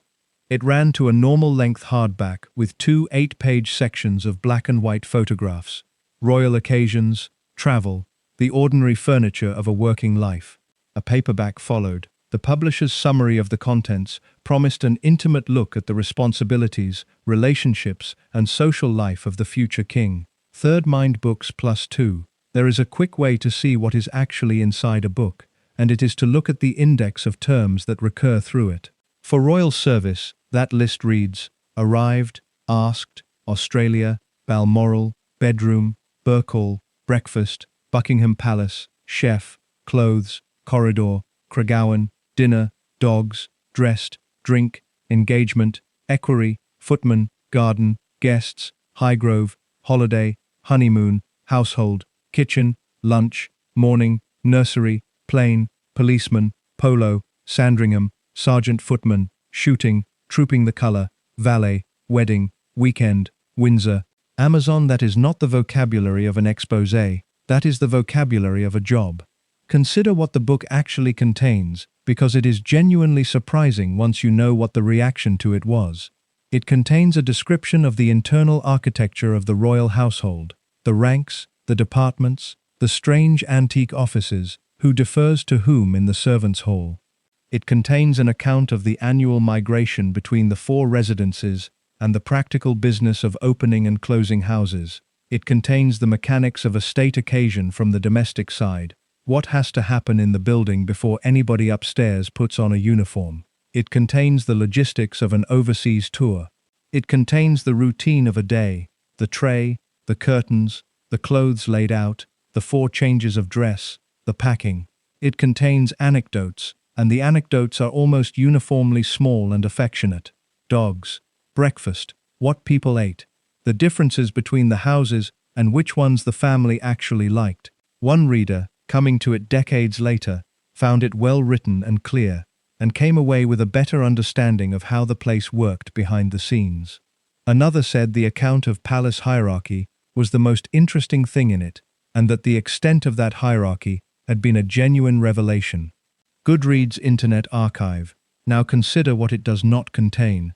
There is no affair exposed, no allegation against any member of the family, no financial revelation, no political revelation, no medical revelation, nothing about the marriage that the reader of a newspaper did not already believe. On the contrary, in the publicity for the book, he was insisting that the Wales marriage was not in trouble, and that the princess was, in his words, crazy about her husband. BBC. He had 12 years of the bachelor decade in his head. Every name, every weekend, every arrangement. He did not use it. The verdict of one American magazine, noting his death 3 years later, was blunt. The 2 volumes had sold briskly, despite their tame content. Predens. That is the paradox this whole story turns on, and it is worth stating flatly. Stephen Barry was destroyed for producing the mildest possible account of a job he had loved. The tone, in fact, is the thing most readers have struggled with, and it goes the opposite way from what anyone expected. One assessment of the book described its register as slightly sickening servility. That is harsh, and it is not entirely unfair. The book is admiring throughout. It treats the family with a deference that a professional journalist would have stripped out in the first edit. It is, in places, closer to a fan's account than a witness's, and readers, who came looking for a settling of scores, found instead a man still visibly in love with the world that had thrown him out. Internet Archive. That register is the strongest evidence there is about what he thought he was doing. He was not writing an attack. He was writing about his country, and the affection is the most honest thing on the page. Two things crack the surface, and both are revealing. The first is that the Princess Royal is reportedly never mentioned without a sneer. There is a personal opinion in that book after all, a judgment formed across 12 years of standing in rooms, suppressed for the whole of that time, and released the moment a page was available. It is a small thing, and it is the visible edge of a great deal more that stayed in.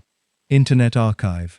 The second is Diana, and he is gracious about her, noticeably so, given that she had effectively ended his career. He also went out of his way to deny that he had left out of jealousy or ill feeling towards her. A man who is being deliberately gracious about someone is a man who knows exactly how his motives will be read, and is managing it. Internet Archive. Internet Archive. So why the reaction? Because the offense was never the content. It was never going to be the content. The code did not say, "Do not say anything damaging." It said, "Do not say anything." A servant who publishes a kind book has demonstrated precisely the same thing as a servant who publishes a vicious one, that the seal can be broken, that the promise on which the entire arrangement rests is not permanent after all, but conditional, on a man's circumstances, on how his employment ends, on what he is offered afterwards.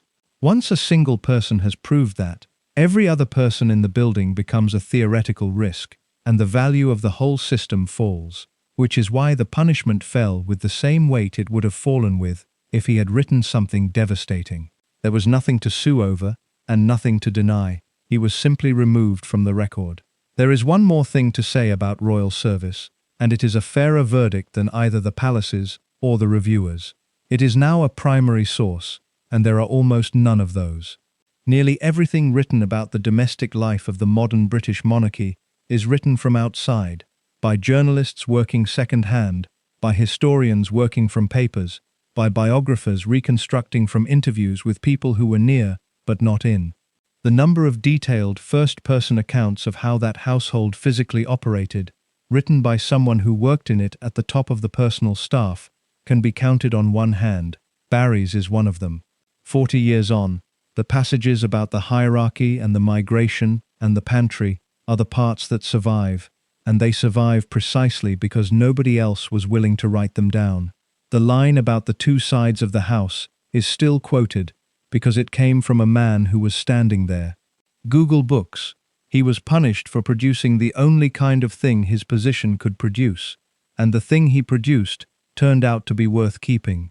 He knew, incidentally, exactly what he was risking. This was not a man who blundered into a rule he had never heard of. There was a precedent, and it was the most famous cautionary tale in the entire history of royal service, and every person who had ever worn that uniform knew the name. 33 years before royal service, another servant had written a warm, affectionate, entirely harmless book about the family she loved. Her name was Marion Crawford, and what happened to her afterwards was so complete that it entered the language.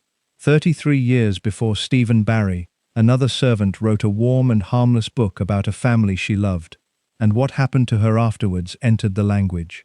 Marion Crawford was born in Gateshead in East Ayrshire on the 5th of June 1909, the daughter of a mechanical engineer's clerk. She trained as a teacher at Moray House in Edinburgh, and in the early 1930s, at 24, she went to work for the Duke and Duchess of York as governess to their two daughters, Elizabeth, aged 5, and Margaret, aged 2. Time Substack. The elder girl gave her a name that stuck for the rest of her life, and eventually for the rest of history.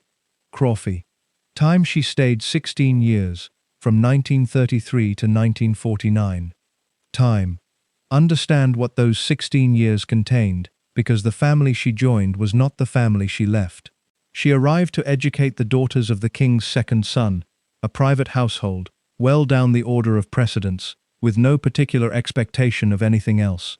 3 years later, the abdication crisis put her employer on the throne, and the 10-year-old she had been teaching became heir to it. She was there for the coronation. She was there through the war, when the princesses were at Windsor, and she was with them.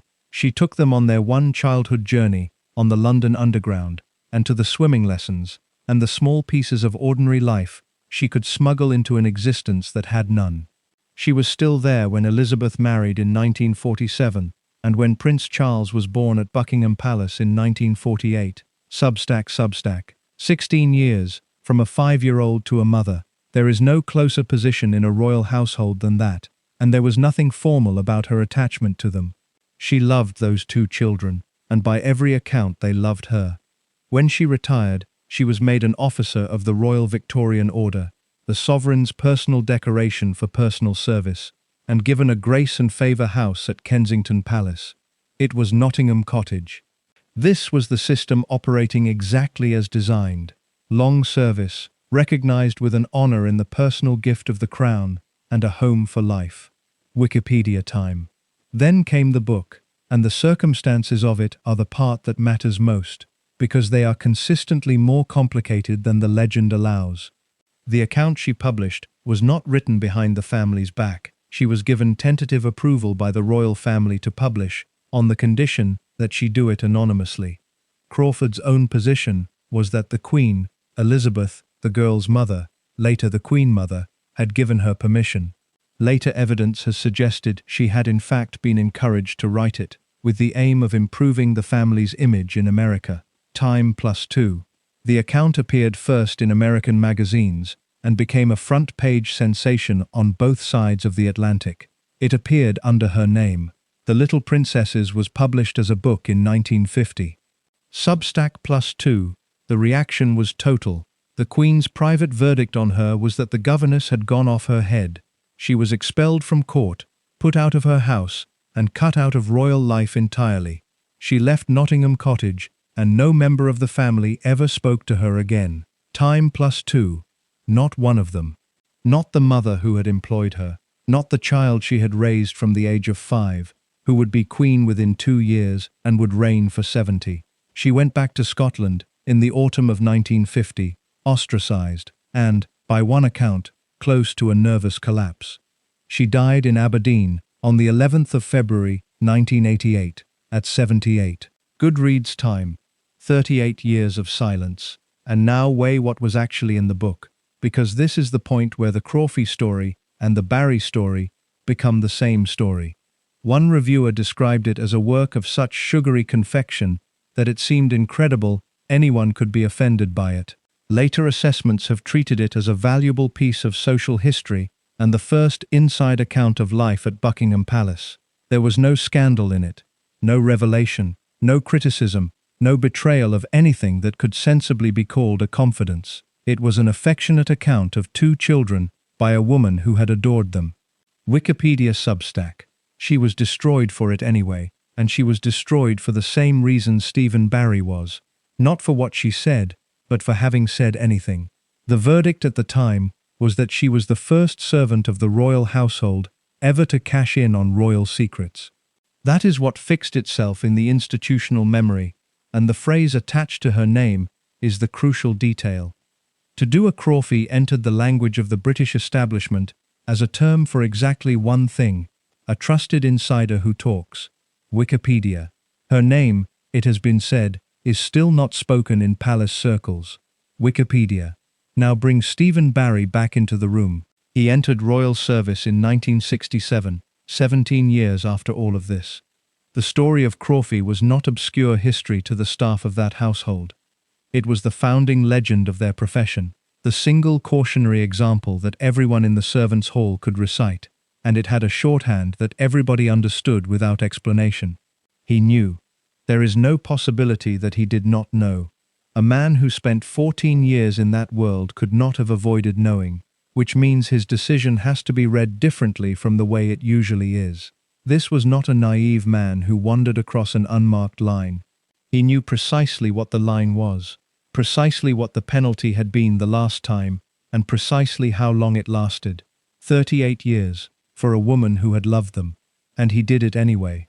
There is a further parallel, and it is not a comfortable one for him.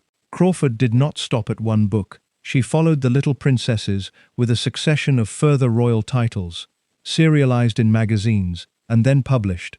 A Life of Queen Mary in 1951, one of the New Queen in 1952, one of Princess Margaret in 1953, and lent her name to a good deal else besides. Having lost everything for the first book, she had nothing left to protect and a living to make, and so the material kept coming until there was none left. Goodreads Barry would follow exactly the same path within 2 years, and for exactly the same reason. There is one thing that separates them though, and it is the thing that makes his case the harder of the two to judge. Crawford was pushed out for writing. Barry wrote because he had been pushed out. The sequence is reversed, and the reversal changes the moral weight of it entirely.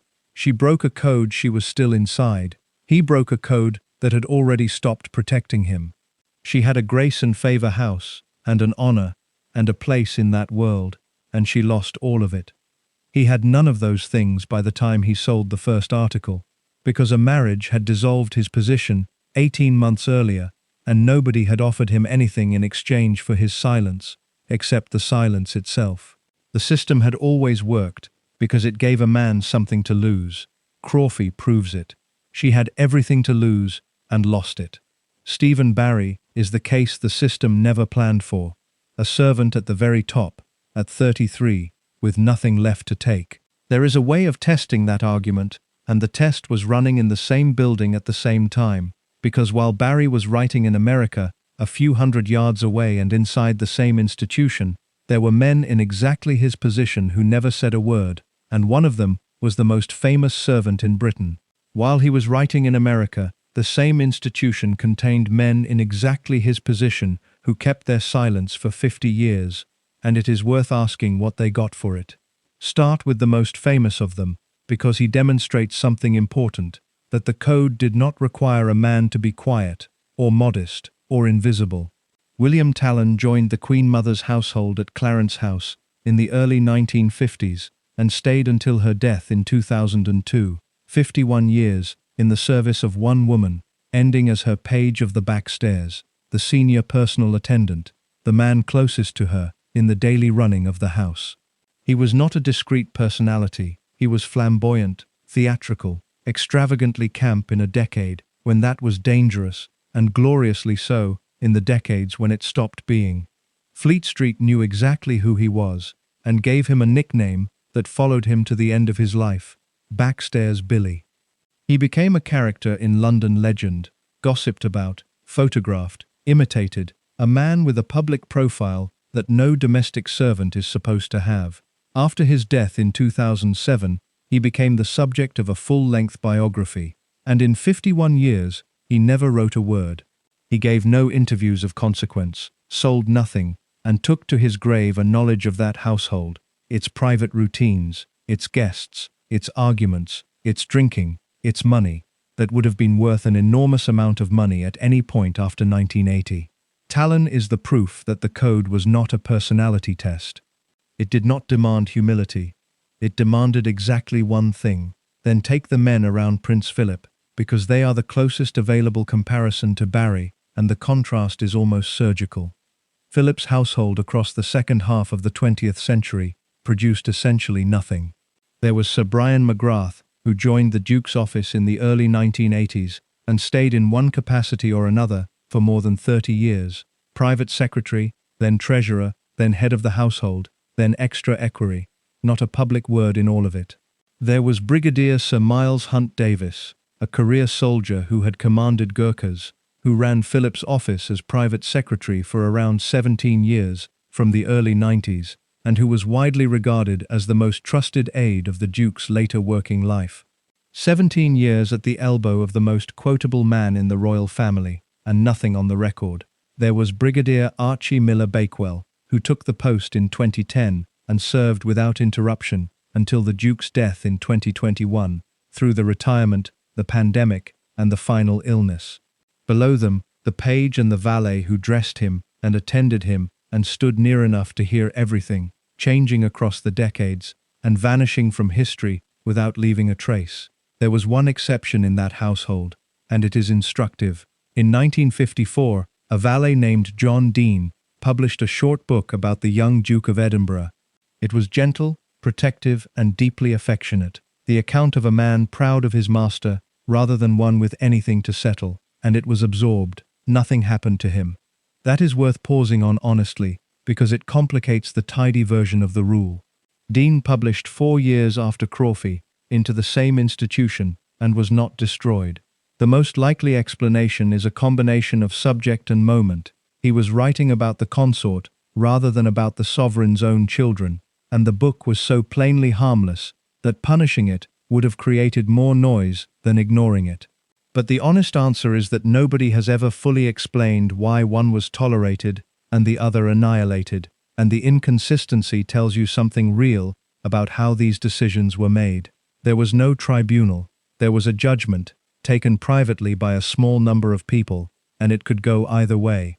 What is beyond dispute is that after 1954, the household produced nothing at all for half a century. Now the second half of the question. What did the men who stayed silent actually receive? The formal answer is the Royal Victorian Order. It is the sovereign's personal decoration, given for personal service to the Crown, and unlike almost every other British honour, it does not pass through the government. It has grades, and the grades climb with the years. A long-serving member of a royal household moves up it steadily, and the most senior servants finish at the top of it. Magrath and Hunt Davis both ended with its highest ranks, knighthoods and grand crosses, given by the monarch's own hand. That is not nothing. For a man who entered service without qualifications, it is a title, a place in a chivalric order, and a set of letters after his name that mark him for life as one of the Crown's own. It is the closest thing that world offers to a pension of honour, but the more substantial reward was simply continuation. The men who stayed got to stay. They kept the country described in Chapter 4, the rooms, the rank, the colleagues, the calendar that repeats. They kept it into old age and out the other side. That is what a code of this kind actually buys, and it is a great deal more than a medal, and at the very end, something else. When Prince Philip died in 2021, his will made specific bequests to 3 members of his personal staff, his private secretary, his page, and his valet. The men who had cared for him through his last years at the farmhouse on the Sandringham estate and at Windsor through the pandemic were remembered by name in the one document that outlasts a person. Set that against 8 words in a hospital week in 1986, and the comparison is brutal. But it is also, in fairness, incomplete, and the script has to say so, rather than leave the easy contrast sitting there. Those 3 men were remembered because they were still there. They had held their positions to the end of a life, which is what the system is designed to reward. Barry was not remembered because he was not there, and he was not there because his position had been dissolved by a marriage when he was 32 years old. He was never offered the deal that they took. Nobody said to him, "Stay silent, and you will have all of this at the end." He was simply removed, and then judged by a standard that applied to men who had been allowed to stay. There is one more element that the comparison usually misses, and it matters. Every one of the men named in this chapter had something in common besides discretion. They had length. Talon is 51 years, Magrath more than 30, Hunt Davis 17, Miller Bakewell 11. The code and the reward were both built around duration, and duration was the one thing Stephen Barry's own early success had made impossible. He had arrived at the summit at 21, which meant that the ladder had no more rungs on it, and that anything which ended his tenure would end it in his 30s rather than his 60s. So the fair verdict on this chapter is not the simple one.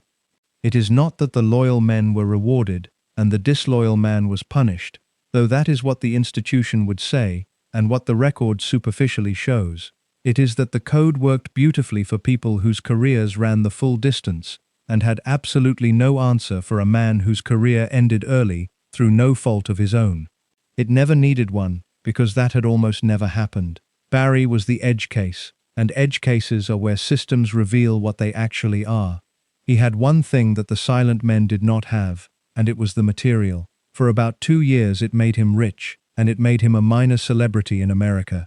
The trouble with material is that it is finite. He had 12 years of it, and he had spent most of it in a single book. In 1985, he published a second. The second book has a title that promises everything, and contents that deliver almost nothing, and the gap between the two is the whole of what had happened to him. Royal Secrets was published in 1985, 2 years after the first book. It was, like its predecessor, published in the United States, and refused by British houses. Start with the title, because the title is the most honest thing about the enterprise. Royal Service had been a description. It named the job, it named the man's relationship to the institution, and its subtitle was a flat statement of fact. 12 years as valet to Prince Charles. Whatever else that book was, it was accurately labeled. Royal Secrets is a promise, and it is a promise that the book cannot keep. There are no secrets in it. There was never any prospect of there being secrets in it, because a man who had declined to publish the genuinely sensitive material in his first book was not going to publish it in his second. What had changed was not his willingness to reveal. What had changed was the marketing, and the marketing had changed because the material was running out. A review at the time gives an unusually clear picture of the contents, and the picture is one of a book operating almost entirely on charm. It takes the reader step by step through the downstairs of Buckingham Palace, Sandringham, and the other residences, dropping harmless chit-chat at every turn. Prince Philip visits the kitchens regularly to berate the cooks. Charles had haunted the kitchens as a child, and by the time he was 30, had forgotten the way there.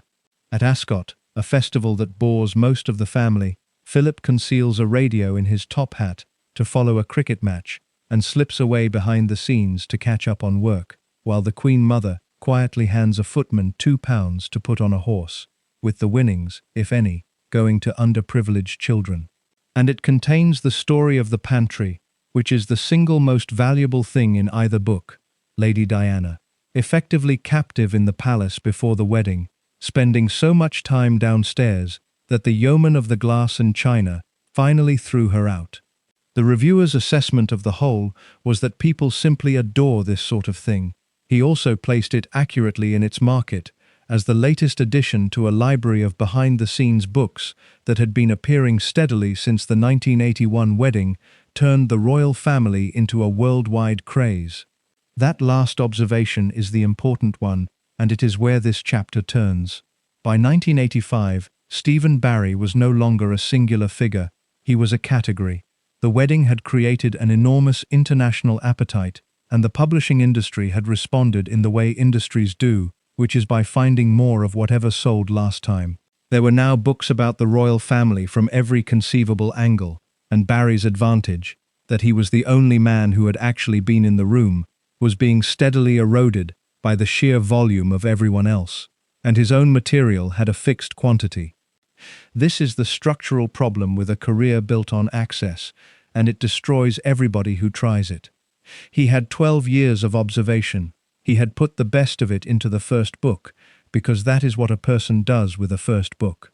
Everything left over went into the second, which is why Royal Secrets reads as a collection of anecdotes rather than an account. The leftovers, arranged by residents, sold under a title that oversells them. There was no third book of that kind available to him. He had nothing more to say about the household, because he had already said all of it, and he had nothing new coming in, because he had not been inside since 1982. That is the trap of the ex-insider, and it closes very fast. Authority of that sort has a half-life. The first year out, you know what is happening. The second year, you know what was happening. By the third, you are a man with old information and a reputation for having once been close, being asked on television about events you have no knowledge of whatever, and answering anyway, because the moment you say, "I don't know, I left in 1982, is the moment the invitations stop.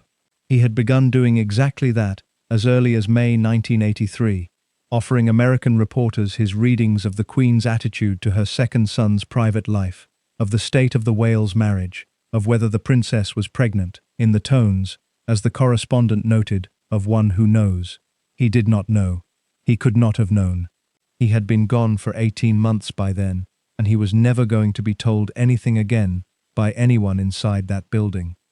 There is a further consequence that is easy to miss, and was probably the heaviest of all. The first book had made him money, and had cost him his standing with the palace, which was already gone.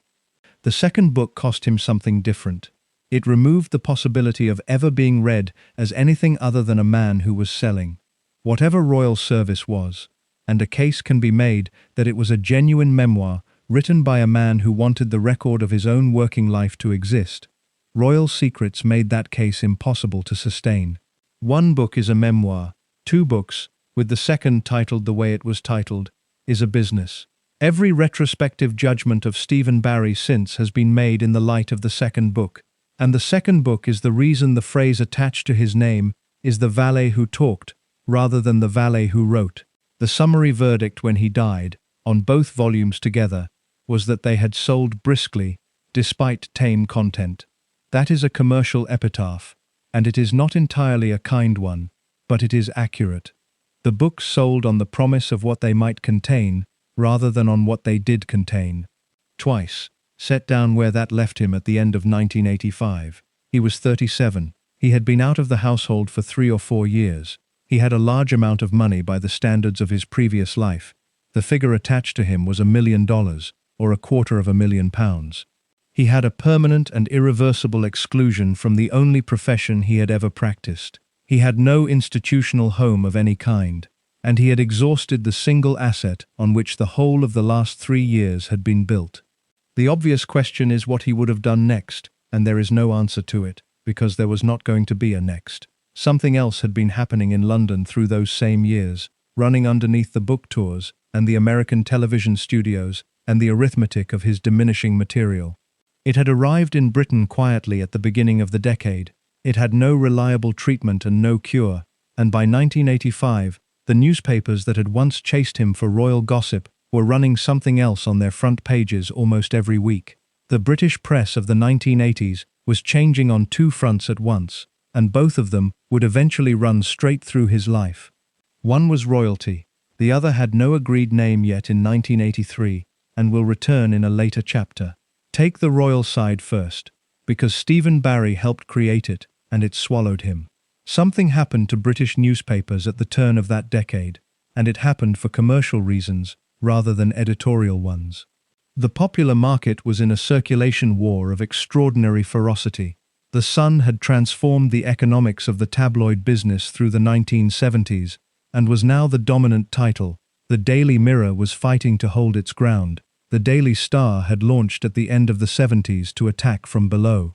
3 mass-market papers were competing for the same readers with the same weapons, and the weapon that worked best was the front page. Then came the wedding. 750 million people watched St. Paul's in July 1981. 600,000 lined the streets. And every newspaper editor in Britain learned the same lesson in the same week, that this particular subject moved copies on a scale nothing else did, and that a 19-year-old with a photogenic face was the most valuable commodity in British journalism. What followed was the industrialization of royal reporting. Before 1981, royal coverage had been the province of a handful of correspondents, most of them elderly, most of them respectful, operating on a diet of official announcements and court circulars. After 1981, it became a permanent competitive operation. The papers assigned dedicated teams. Photographers were stationed wherever the couple went and followed them where they did not. A group of reporters became semi-famous themselves, known collectively, and not always affectionately, as the Royal Rat Pack, whose entire professional lives consisted of pursuing 2 people. The rules changed with the resources. Long lenses were pointed at private property. Holidays were staked out. In 1982, pictures of a pregnant Princess of Wales in a bikini on a Caribbean beach appeared on British front pages, taken at a distance, and the palace's protest made no difference whatsoever to anything. That same year, a man named Michael Fagan climbed into Buckingham Palace and got as far as the Queen's bedroom, which told the public 2 things at once: that the security of the institution was not what anyone had assumed, and that the appetite for what went on inside those walls now had no ceiling at all. Now understand where Stephen Barry sits in that picture, because it is a more uncomfortable position than the sympathetic reading of the previous chapters allows. He was not merely a casualty of this market, he was one of its founding suppliers. Before him, the machine ran on inference. Photographers, society acquaintances, friends of friends, and a very great deal of guesswork dressed up as reporting.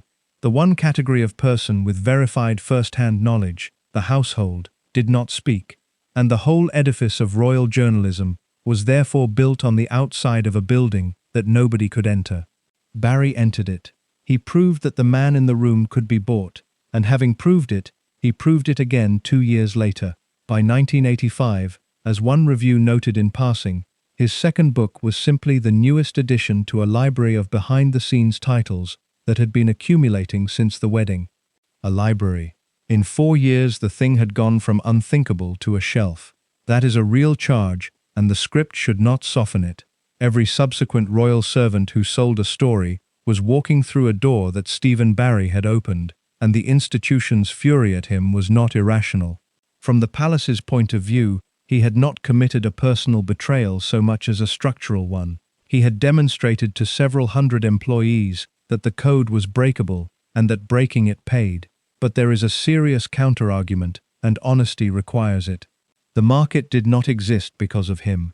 It existed because 750 million people watched a wedding, and 3 national newspapers discovered they could print money with it.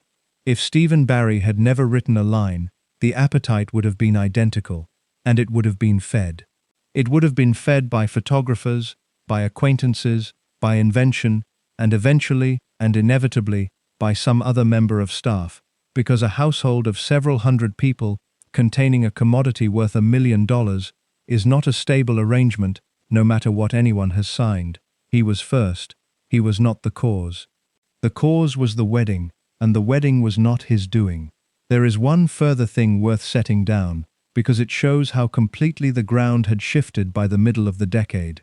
Barry's books could not be published in Britain. Not one house would take them, out of deference to the palace. That was 1983 and 1985. And in exactly those same years, British newspapers were printing long-lens photographs of the Princess of Wales in a swimsuit, staking out her holidays, and running speculation about her marriage as front-page news several times a week. Hold those two facts against each other, because the combination is genuinely strange. The publishing industry maintained an absolute, unenforced, entirely voluntary code of restraint about a factual memoir written by a former employee. The newspaper industry, at the same moment, had abandoned restraint altogether. The difference had not disappeared. It had simply become selective, in a way that had very little to do with principle. Books were a matter of establishment courtesy. Newspapers were a matter of circulation. And the same country that would not let Stephen Barry publish an affectionate account of a job was reading about that job's employers every morning over breakfast. That is the world he was living in by 1985, a man barred from the respectable version of the trade he had entered, while the disreputable version boomed around him without him. And the disreputable version was about to be handed the story it had been waiting 4 years for. In May 1983, on an American book tour, Stephen Barry had told reporters that the marriage of the Prince and Princess of Wales was not in trouble, that the princess was devoted to her husband, and that anyone who thought otherwise was mistaken. He had been out of the household for less than 2 years when he said it, and he was already wrong. The marriage he had insisted was sound came apart across the years he spent on the outside, and the man best qualified in the world to explain it was reading about it in the newspapers like everybody else. He had gone on the record in May 1983 with an unambiguous verdict. The marriage was not in trouble, and the princess was devoted to her husband. There are 2 ways to read that, and the honest answer is that both are probably partly true. The first is that he was managing his own position. A man promoting a book about a family he still admired, hoping not to be permanently exiled, had every reason to say something reassuring rather than something damaging. It cost him nothing, and it kept the door fractionally ajar. The second is that he believed it.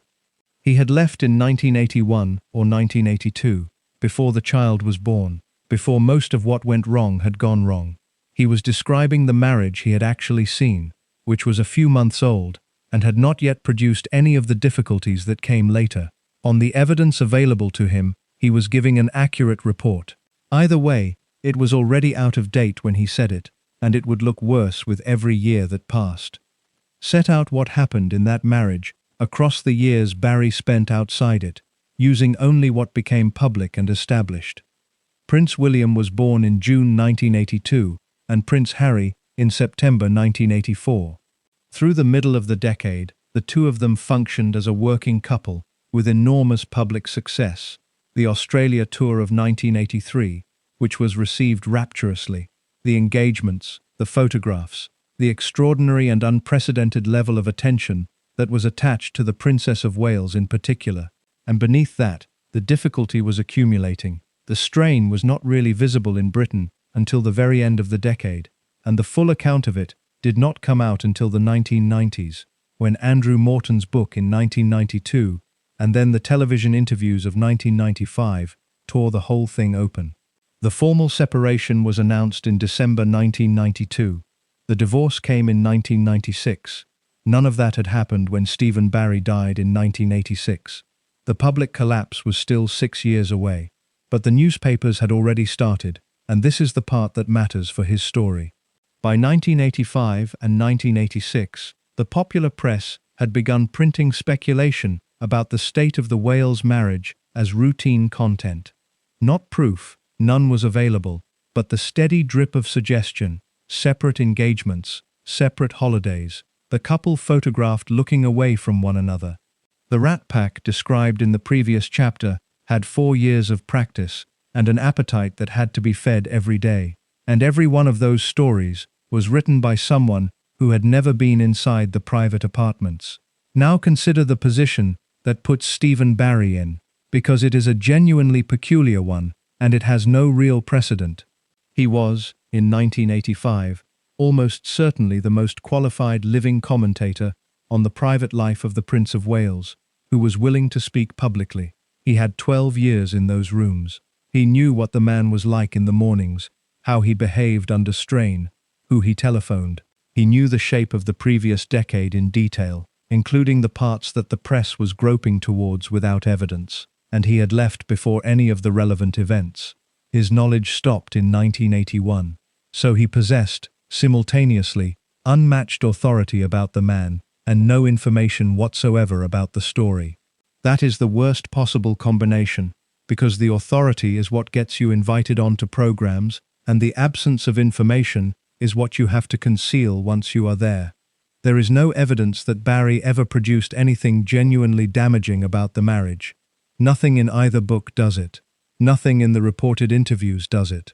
The verdict on the whole output remained that it was tame. He seems, to the end, to have declined to use the one category of material that would have been worth serious money. That deserves saying clearly, because it is the strongest thing that can be said in his defense, and it cuts against the entire caricature of him. The man who was destroyed for talking never told the story he actually had, but he was still, in the second half of the decade, in the position of the ex-insider with an expiring franchise, and there is no dignified version of that position. The authority decays.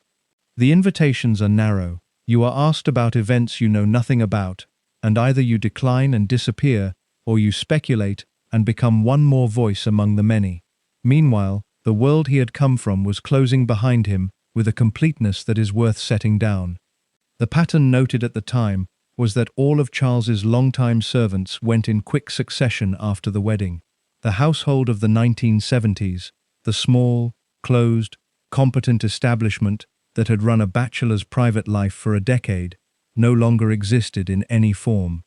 The men Barry had worked beside were scattered into other posts or out of service altogether. There was no group of former colleagues to belong to, because the group had been dissolved. Highgrove had become the couple's country house.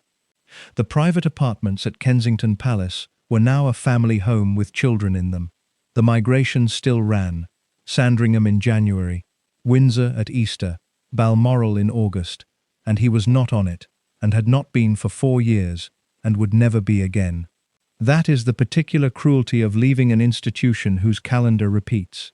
The year keeps turning without you, and you know exactly where everyone is on any given day. Take stock of him at the beginning of 1986, because it is the last full picture before the end. He was 37. He had money and no occupation. He had been out of royal service for 4 or 5 years, which was longer than the gap between his appointment as valet and the birth of the man's first child. His 2 books were behind him, and there was no third. The market he had helped open was now crowded with people who had never been inside the building, and did not need to have been. And the household that had been the whole of his life for 14 years had reorganized itself so completely that a man returning to it would not have recognized the arrangement. What he had instead was London, and a social world he had never had time for while he was working, and by the accounts given after his death, he had been a familiar figure in it for some years. That world was, in 1986, in the middle of something that the rest of the country was only beginning to understand, and the newspapers that had spent 5 years chasing royal marriages were now running a different story on their front pages, in language that would be remembered for a very long time afterwards. While he was selling books in America, something had arrived in London that the country had no vocabulary for, and by the time it did have one, the vocabulary was doing enormous damage. The first death in the United Kingdom was recorded in 1981, the year Stephen Barry left royal service and sold his first article. For the first 2 or 3 years, it was barely a story in Britain at all. There were rumors of a mystery illness affecting gay men in the United States, and very little reliable information available about any of it. Doctors in London were seeing a small number of patients with infections that should not have been possible in young, otherwise healthy people, and there was no test, no treatment, and for a period, not even an agreed name. By the middle of the decade there was a name, and there were numbers, and both were about to change the temperature of the country. Of the 275 cases reported in Britain by the end of 1985, 144 of the people concerned had died. Set that figure against what it represents. Slightly more than half of everyone diagnosed was already dead within a few years of the first case. Those are not the numbers of a public health concern. Those are the numbers of something with no answer to it, and the people who were near it knew that before the government did. The response of the British press to this was, to put it as neutrally as the record allows, not its finest period. Through 1983, 1984, and 1985, the popular papers, the same 3 titles fighting the circulation war, described 2 chapters ago, with the same appetite for a front page, covered the epidemic in the language of contagion and moral judgment. The phrase that attached itself to it in those years was the gay plague, and it was printed in headlines as a matter of routine. There were stories demanding quarantine. There were stories about whether people could catch it from a cup, a swimming pool, a handshake. There were campaigns against individual named people. The effect of that coverage on anyone living through it, as a possibility rather than a headline, can be stated simply. The illness itself was fatal and untreatable. On top of that, a diagnosis in Britain in 1985 meant becoming a subject of public disgust in the national press, and it meant the near certainty of losing employment, accommodation, and family if it became known. So people did not say. That is the single most important fact for understanding what happened to Stephen Barry and how it was reported. The government moved late, and it moved against internal resistance. By February 1986, Norman Fowler, the Secretary of State for Health and Social Services, was both concerned and frustrated. Cases were beginning to increase alarmingly, and his department was struggling both to explain the danger to the public and to persuade other ministers that urgent measures were needed. That month he circulated a draft advertisement to ministers and to the Prime Minister, along with the figures: 275 cases, 144 dead. The first newspaper advertisements ran in March and April of 1986 and passed largely without comment. Fowler himself judged the text closely written and lacking urgency, more like the instructions on a medicine bottle than a warning, and called it an inauspicious start.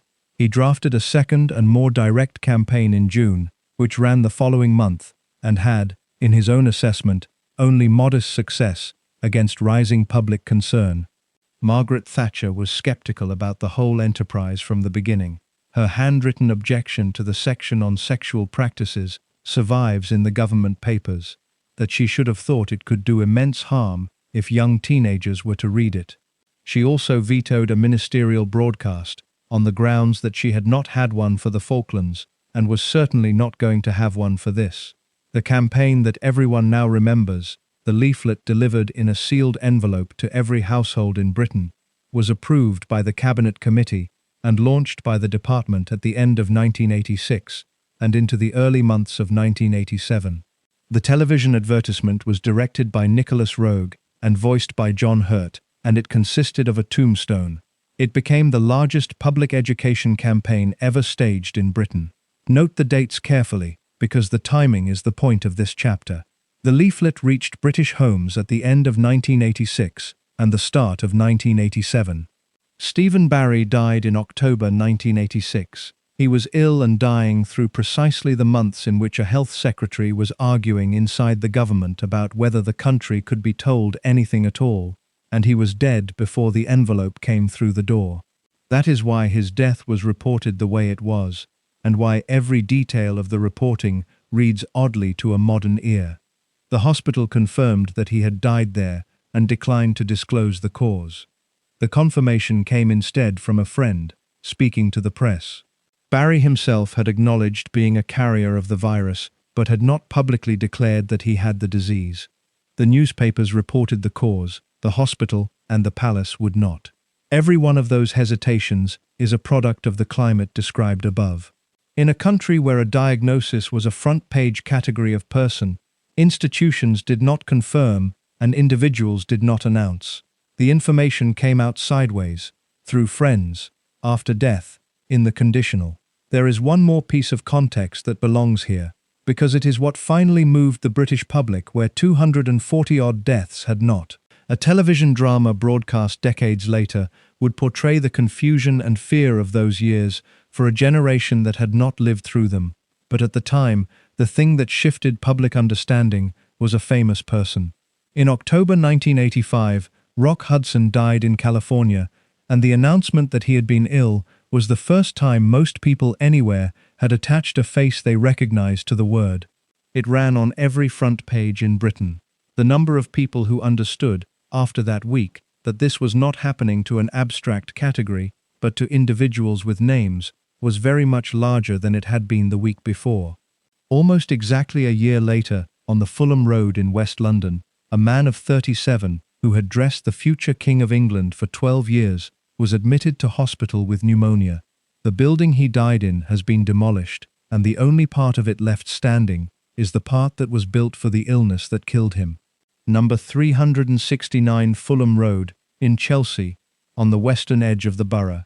The place had begun as a workhouse infirmary, opened in February 1878 at a cost of £85,000, with a Fulham Road frontage 160 feet long. It had a Gothic tower that appeared in photographs of the road for a century. It became St. Stephen's Hospital in 1925. In 1930, it passed to the London County Council as a municipal hospital, one of nearly 100 taken over in central London. It joined the National Health Service in 1948. By the 1980s, it was a mixture of old and new, a modern outpatients and emergency department built in the 60s, a new ward block completed in 1971, and behind them, the surviving Victorian sections with their long rows of beds. That is the physical fact of the place. A large, old, ordinary London hospital serving Chelsea and Fulham, with a workhouse underneath it and a Gothic tower on the front. And in the middle of that decade, it became one of the front lines of the epidemic described in the previous chapter. That was not a policy decision, it was geography. The hospital sat in West London, and the population most affected in the first years of the epidemic in Britain was concentrated in West and Central London. Patients presented at the hospital nearest to where they lived, which meant that a handful of London hospitals, St. Stephen's among them, along with St. Mary's in Paddington and the Middlesex in Fitzrovia, accumulated caseloads out of all proportion to anything the rest of the country was seeing. The scale of what that meant is easiest to grasp through what happened next to the site. In 1988, a purpose-built unit for the treatment of AIDS opened alongside the hospital. It was called the Kobler Centre. St. Stephen's closed the following year, in 1989, and was demolished. The site was cleared, and 4 other London hospitals were consolidated on it as the Chelsea and Westminster, which opened in 1993. The Kobler Centre was the only part of the old St. Stephen's buildings to survive the demolition. Part of it still stands today as an HIV unit. and it now carries the name of the vanished hospital, the St. Stephen's Centre. Read that sequence slowly, because it is the strangest and most eloquent fact in this chapter. An entire Victorian hospital was pulled down. The wards, the outpatient department, the ward block, the Gothic tower, all of it went, and a new hospital was built over the ground. One structure was left, and it was the one that had been built in 1988 for the disease. It is still there. It still does the same work. The only physical remnant of the place where Stephen Barry died is the wing that exists because of what he died of. But note the date on it, because the date is the whole point. The Kobler Centre opened in 1988. Barry died in October 1986. He was not treated in a purpose-built unit, because there was not one. He was treated in a general London hospital, in the period before the country had a leaflet, before the tombstone advertisement, before the dedicated wards. That is roughly 2 years earlier, and 2 years in that epidemic was an enormous distance. What that meant in practice can be stated without dramatizing it, because the plain facts are sufficient. There was no effective treatment. The first antiretroviral drug, AZT, was still going through trials in 1986, and did not become available in Britain until the following year, and its benefits when it did arrive were modest and temporary. What medicine could offer a patient in a London hospital in the autumn of 1986 was the treatment of the individual infections as they arrived, not the underlying condition, the complications. Pneumonia was the most common of those complications, and the most common immediate cause of death. Barry was admitted with pneumonia on the Friday, and he died the following day of a cerebral hemorrhage.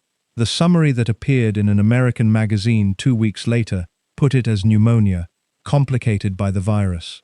The other thing that had not yet arrived in 1986 was ordinary, unremarkable care.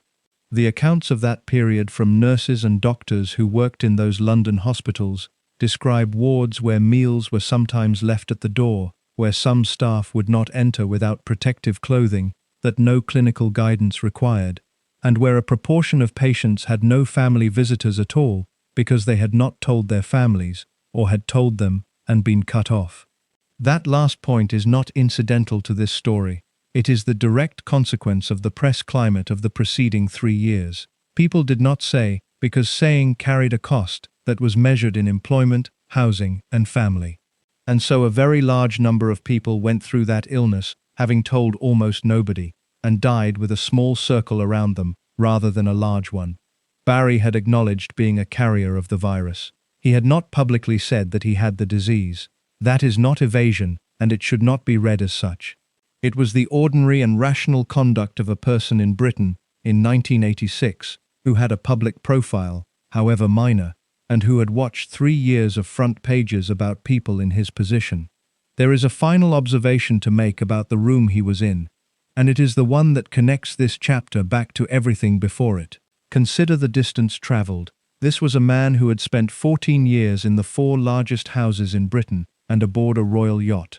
Balmoral in August, Sandringham in January, Windsor at Easter, Buckingham Palace with its 775 rooms. He had moved between them 6 times a year with a household of several hundred people. Every day of his working life had been spent in buildings of extraordinary size and permanence. He died at 37 in a converted Victorian workhouse infirmary on the Fulham Road, in a hospital that had 3 years left before it was pulled down. The person who confirmed his death to the press was a friend, a public relations man named Stephen Hayter.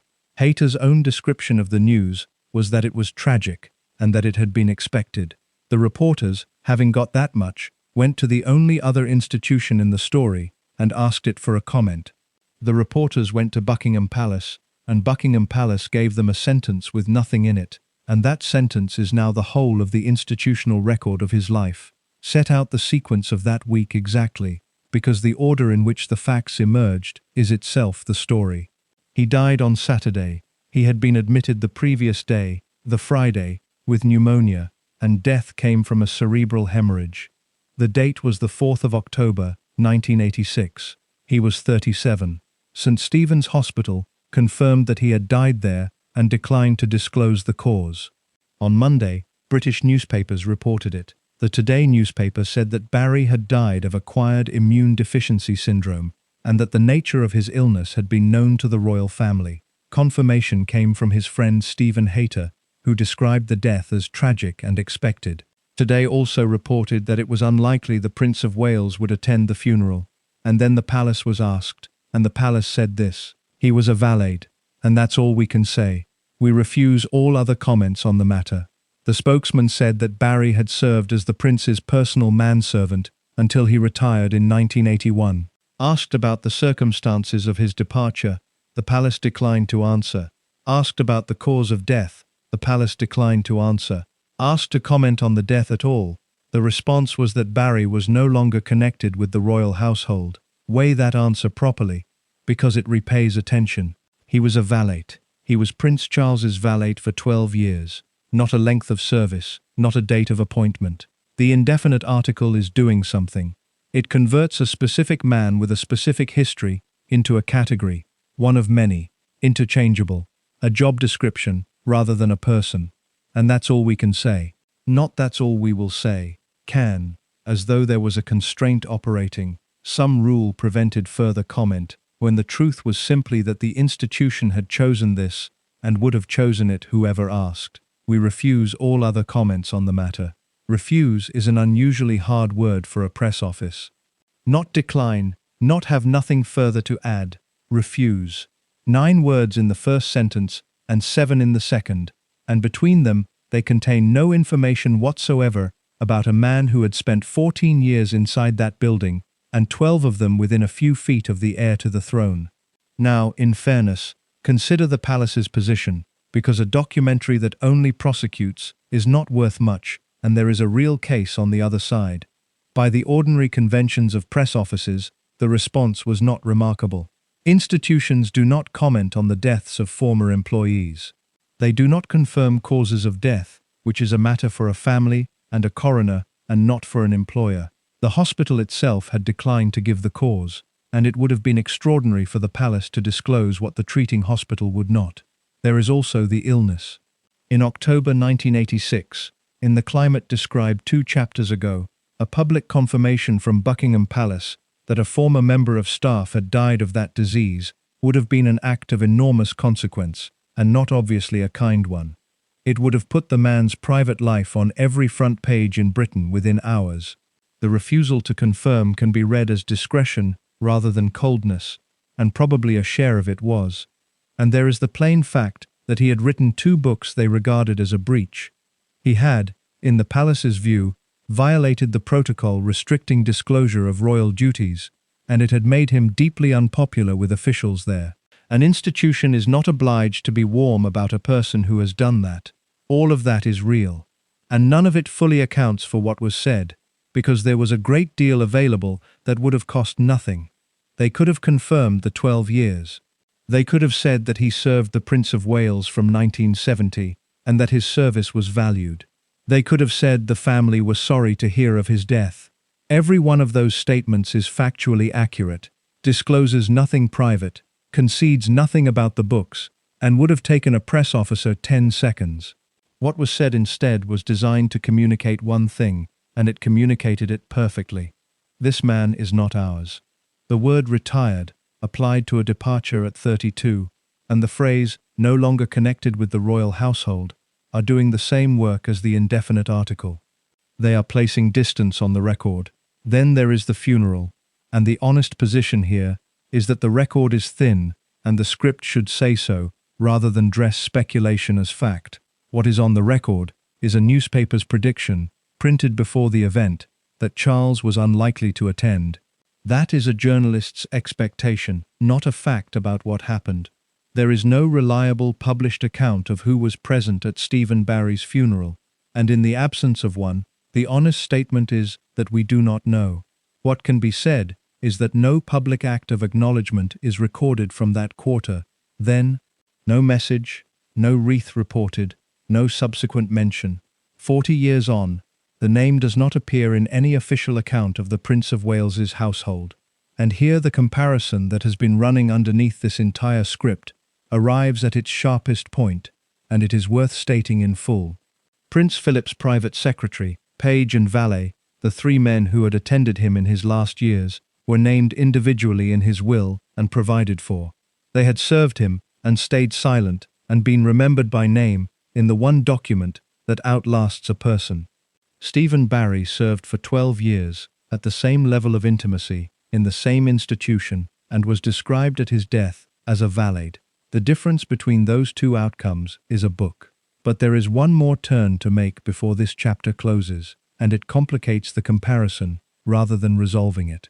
Philip's 3 men were also, on the day of his funeral, stopped at the chapel door. 30 places inside, all of them claimed by family, and the servants who had run his life for decades walked behind the coffin through the castle grounds and then stood outside the church. So the code's most loyal servants were remembered in the will and excluded from the funeral, and its most notorious breaker was excluded from everything and remembered by nobody. The lesson is not that loyalty is rewarded and betrayal punished. The lesson is narrower and colder than that. A household of this kind takes a man's whole working life and gives him at the end whatever it decides to give him, and there is no mechanism anywhere by which he can insist on more. Stephen Barry had understood that in 1982, which is why he wrote the book. There is a postscript to this week, and it did not happen for another 6 months, and it involves the woman whose arrival ended his career.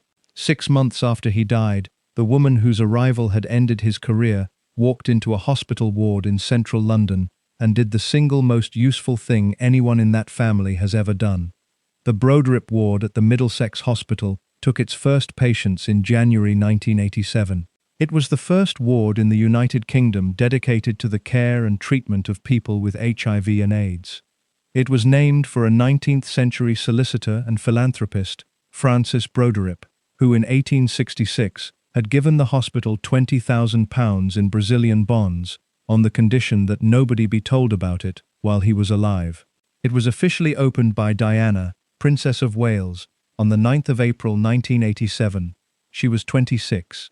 The details of that visit matter, and the one that matters most is usually left out. None of the patients on the ward agreed to be photographed with her. One man was willing, and only on a condition, that he be photographed from behind. His name was Ivan Cohen, though it was not published at the time, and a friend later explained the condition. The stigma attached to the illness was such that being identified was not a risk he could take. That is the photograph. A young woman in a hospital room, and a man in a chair with his back to the camera, and their hands together. She shook his hand without gloves, in front of the world's media, and in doing so publicly contradicted the belief that the disease could be passed by touch. Her younger son, speaking about it 30 years later, made the point that has to be made about it, that she knew exactly what she was doing. She understood that this was a thing many people wanted to ignore, and that the misunderstanding of a new disease combined with prejudice was producing a genuinely dangerous situation. Set that against everything in the last 4 chapters, and the timing becomes almost unbearable. In February 1986, a health secretary was still struggling to persuade his colleagues that urgent measures were needed. Of the 275 British cases reported by the end of 1985, 144 people were already dead. The government leaflet went into British homes at the end of 1986 and the beginning of 1987. The first dedicated ward opened in January 1987. The handshake was in April 1987. Stephen Barry died on the 4th of October 1986. He missed all of it. He was ill and dying in a general hospital on the Fulham Road in the last months before Britain had a ward, a leaflet, a campaign, or a photograph. 6 months. If the whole sequence had run half a year earlier, he would have died into a country that had just been told, by the most photographed woman on earth, that people with his illness could be touched. Now hold the other half of it, because the coincidence goes further than timing. This was the same woman. Not a symbolic royal figure, not the institution in the abstract. Diana, Princess of Wales, whose arrival in that household in 1981 had dissolved his position, who had, by every contemporary account, not wanted the men around her husband who had known his previous life, and whose marriage had ended a 12-year career and set in motion everything that followed. 6 years later, she walked into the Broderick ward and took the hand of a man who could not let his face be photographed. The temptation here is to reach for irony, and the script should refuse it, because irony would be both cheap and wrong. There is no evidence that Diana knew Stephen Barry had died, or of what, or that his death had anything whatsoever to do with what she did in April 1987. Her involvement with the epidemic ran on from that day for the rest of her life. The return visits, the hospice in Toronto, the London lighthouse, the years of work that followed, and there is no reason to think it had a single specific cause. It came, as far as anyone can tell, from the same instinct that took her downstairs into the pantry at 19, a persistent unwillingness to accept that certain categories of people were not to be approached, and that is precisely why the coincidence is worth stating rather than dressing up. It is not an irony, it is a measurement. It measures what changed in 18 months, and it measures who was capable of changing it. Consider what the palace could have said in October 1986, and did not. Consider the 8 words. And then consider that 6 months later, a member of that same family walked into a ward and, in a single gesture, did more to alter public understanding of the illness than the government's entire advertising campaign had managed. The reach of it is still being acknowledged. The Middlesex Hospital is gone, but London's first permanent memorial to the epidemic is being built on Tottenham Court Road, near where it stood, and the ward Diana opened is the reason the site was chosen. World AIDS Day was declared in 1988, the year after the handshake. So the institution that erased Stephen Barry and the woman who is generally blamed for ending his career are, on this particular question, on opposite sides, and she is on the right one. That complicates every neat reading of this story, and it should, because if there is a villain in the account of Stephen Barry's last years, it is not Diana. She was 19 when she arrived. She wanted people around her who were hers, and there is nothing remarkable or cruel in that. It is not really Charles either, who employed a man and then found that his household had been reconfigured by his marriage, as households are. The thing that failed Stephen Barry was structural. A system that took a boy at 17, made him unemployable anywhere else, gave him the most valuable secret in Britain, promised him a place for life on condition of permanent silence, and then dissolved his position at 32 through nobody's fault and offered him nothing at all in exchange for keeping the promise. He kept the important part of it anyway. He never wrote the story he actually had. The books were tame. He had 12 years of the bachelor decade in his head, and he took it with him. And there is one final thing that the man who broke the code turned out to have started, and it was not the thing anyone expected. Within a decade of his death, the silence he was punished for breaking had collapsed entirely. Within a decade of his death, the code he had been destroyed for breaking had collapsed entirely, and nobody was destroyed for any of it. Start with what happened to the marriage, because it is the engine of everything in this chapter. The public collapse of the Wales marriage ran from 1992 to 1996. Andrew Morton's book appeared in the summer of 1992 and made it clear, in a way nothing had before, that the account the public had been given for a decade was not the true one. A formal separation was announced in December of that year. There followed the television interviews, Charles in 1994, Diana in 1995, and then the divorce in 1996, and the death in Paris in 1997. What that decade did to the institution's relationship with its own privacy is difficult to overstate. Once the two principals had themselves gone public, in books and on television, the argument for absolute discretion by everyone around them lost most of its force. The seal had been broken from the inside, by the people it existed to protect, and the market that had been building since 1981 was waiting. The result was a flood, and the flood is best measured by naming a few of the things that came out of it. Wendy Berry had been the housekeeper at Highgrove, the Prince of Wales's country house, through the years when the marriage was failing. In 1995, she published an account of what she had seen there. The response was not the response Stephen Barry had received. It was litigation, an injunction, court proceedings, and eventually publication abroad rather than in Britain. The institution, this time, went to law. That is itself a marker of how much had changed. In 1983, the palace had not needed to sue anyone, because no British publisher would print the book. By 1995, the deference was gone, and the only instrument left was a court. Then there was Paul Burrell, who had been a footman to the Queen and became butler to the Princess of Wales, and who after her death became for a period one of the most visible people in Britain. He gave interviews. He wrote books, the first of them in 2003, and then further ones over the following 2 decades, the most recent of them published in 2026. He appeared on television programs of every description. What Stephen Barry had done once, quietly, in America, in 1983, Burrell did continuously and domestically for 20 years, and it made him a public figure rather than a non-person. And around those two, from the mid-90s onward, came everyone else: private secretaries, protection officers, chefs, nannies, press secretaries, dressers. Some wrote books, some gave interviews, some contributed anonymously to other people's books. The category of the Royal Insider account became a permanent fixture of British publishing, and remains one. The palace responded by doing what it had never previously needed to do, which was to write the rule down. Confidentiality clauses had existed in some form for a long time, but from the 1990s onward, they became standard, comprehensive, and enforced. Household staff now sign binding agreements. The obligation continues after employment ends.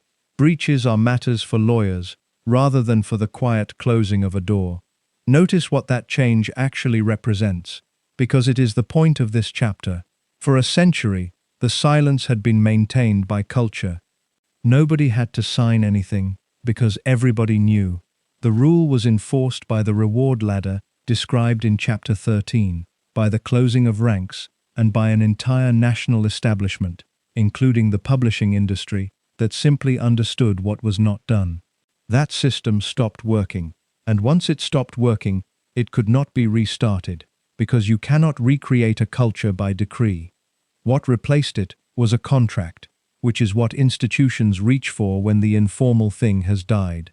So where does Stephen Barry sit in that history?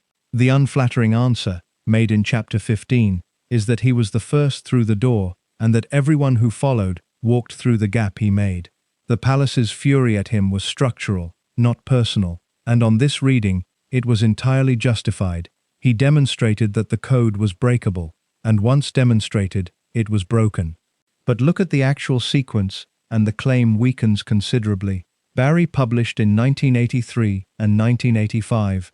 Nothing followed for a decade. The flood did not begin in 1986 or 1988. It began in 1992, and it began because the Prince and Princess of Wales took their own marriage public. If Barry had opened a dam, the water would have come immediately. It did not. The household held its silence for another 9 years after his second book, through the whole of the late 80s, and gave way only when the family itself gave way. He was not the cause. He was the first symptom of a pressure that had been building since the wedding, and the pressure had nothing to do with him. And there is a bitter asymmetry in what happened to the people who came after. Every one of them enjoyed something he never had. By the mid-90s, a royal servant who spoke was one of many. There was a category to belong to, a market that expected it, precedent to point at, and a public that had been told by the principals themselves that the private version of that family was fair game. Some of them were sued, none of them were erased. Barry did it alone, in a period when it was still unthinkable, when no British publisher would print him, when the only comparable case in living memory was a woman who had been cut off for 38 years, and when the entire weight of the institution could be brought down on one man with no counterweight of any kind. He took the whole cost of being first and received none of the benefits of the world he supposedly created, because he was dead 6 years before it arrived. There is one more thing to say, and it is the fairest verdict available on the whole question. The books survive. Not as a scandal, because there was never any scandal in them, but as a record. Almost everything written about the domestic operation of the modern monarchy comes from outside it. Journalists, historians, biographers working second-hand. The number of detailed first-person accounts by someone who worked at the top of the personal staff remains very small, and Barry's too are among the earliest. The hierarchy of the servants' hall, the migration between 4 houses, the rhythm of a day in the private apartments, the yeoman of the glass and china telling a 19-year-old which side of the house was hers. Those things are known because one man wrote them down, and the reason nobody else did is the reason he was punished for it. He is now, in the flat language of the historians, a source. That is not what he was called at the time. At the time, there was a shorter phrase for a man like him, and it had been in circulation since 1950. A servant's entire value is the promise that he will never tell, and the promise is only ever binding in one direction. That is the sentence this whole story has been circling, and it is time to say what it actually means. The arrangement Stephen Barry entered at 17 was, on its face, a good one. Give the institution your discretion, and it will give you a place. Not wages alone, a place. Rooms, rank, colleagues, a calendar that repeats, an honor at the end from the sovereign's own hand, and the quiet knowledge that you belong to something older than anyone alive. Men took that deal for generations, and most of them were not cheated. William Talon took it and got 51 years. Miles Hunt Davis took it and got 17 years and a knighthood. Phillips Page and Valet took it and were named in his will, but read the terms again. The servant's side of it is absolute and permanent. Silence, for life, including after the employment ends, including after the employer dies. The institution's side is not written down anywhere and is not enforceable by anybody. It continues for exactly as long as the institution finds it convenient. Barry discovered the asymmetry at 32, when his half of the contract went on running and the other half quietly stopped. Nobody broke a rule to do that to him. There was no cruelty and no decision anyone would have to defend. A prince married, a household reorganized, and a job that had existed for 11 years ceased to exist. That happens in every workplace in the world. What made it different was that this particular workplace had taken a boy at 17 and rendered him unemployable anywhere else, and had built its entire disciplinary system around a threat, "You will lose your place," that had already been carried out. So the question the palace never had to answer, and which this script has been putting all the way through, is a simple one. What did they expect him to do? There is a real answer available, and it is the one the institution would give. Take a lesser post. Go quietly. Be poorer and stay honorable. Men have done it, and there is the answer he gave, which was to look at the one asset he possessed and sell part of it. Consider what he could have sold and did not, because that is the fairest measure of the man available. He had 12 years of the bachelor decade. Every name, every weekend at Craiggowan, every arrangement, every phone call, the whole of a private life the entire British press was guessing at and would have paid enormously for, in specific verified detail. He had the material that the country would eventually spend the 1990s tearing itself apart over. He wrote 2 books, and both of them were tame.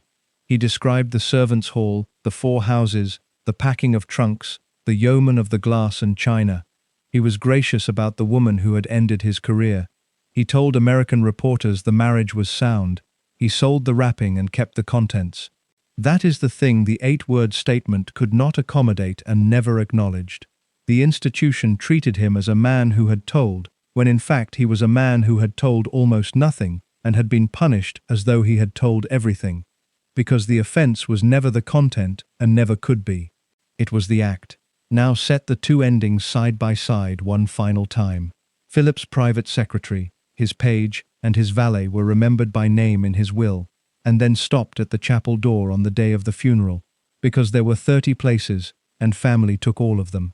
Stephen Barry died at 37 in a Victorian workhouse infirmary on the Fulham Road, 6 months before Britain learned that people with his illness could be touched, and the institution he had entered at 17 said that he was a valet, and that was all they could say.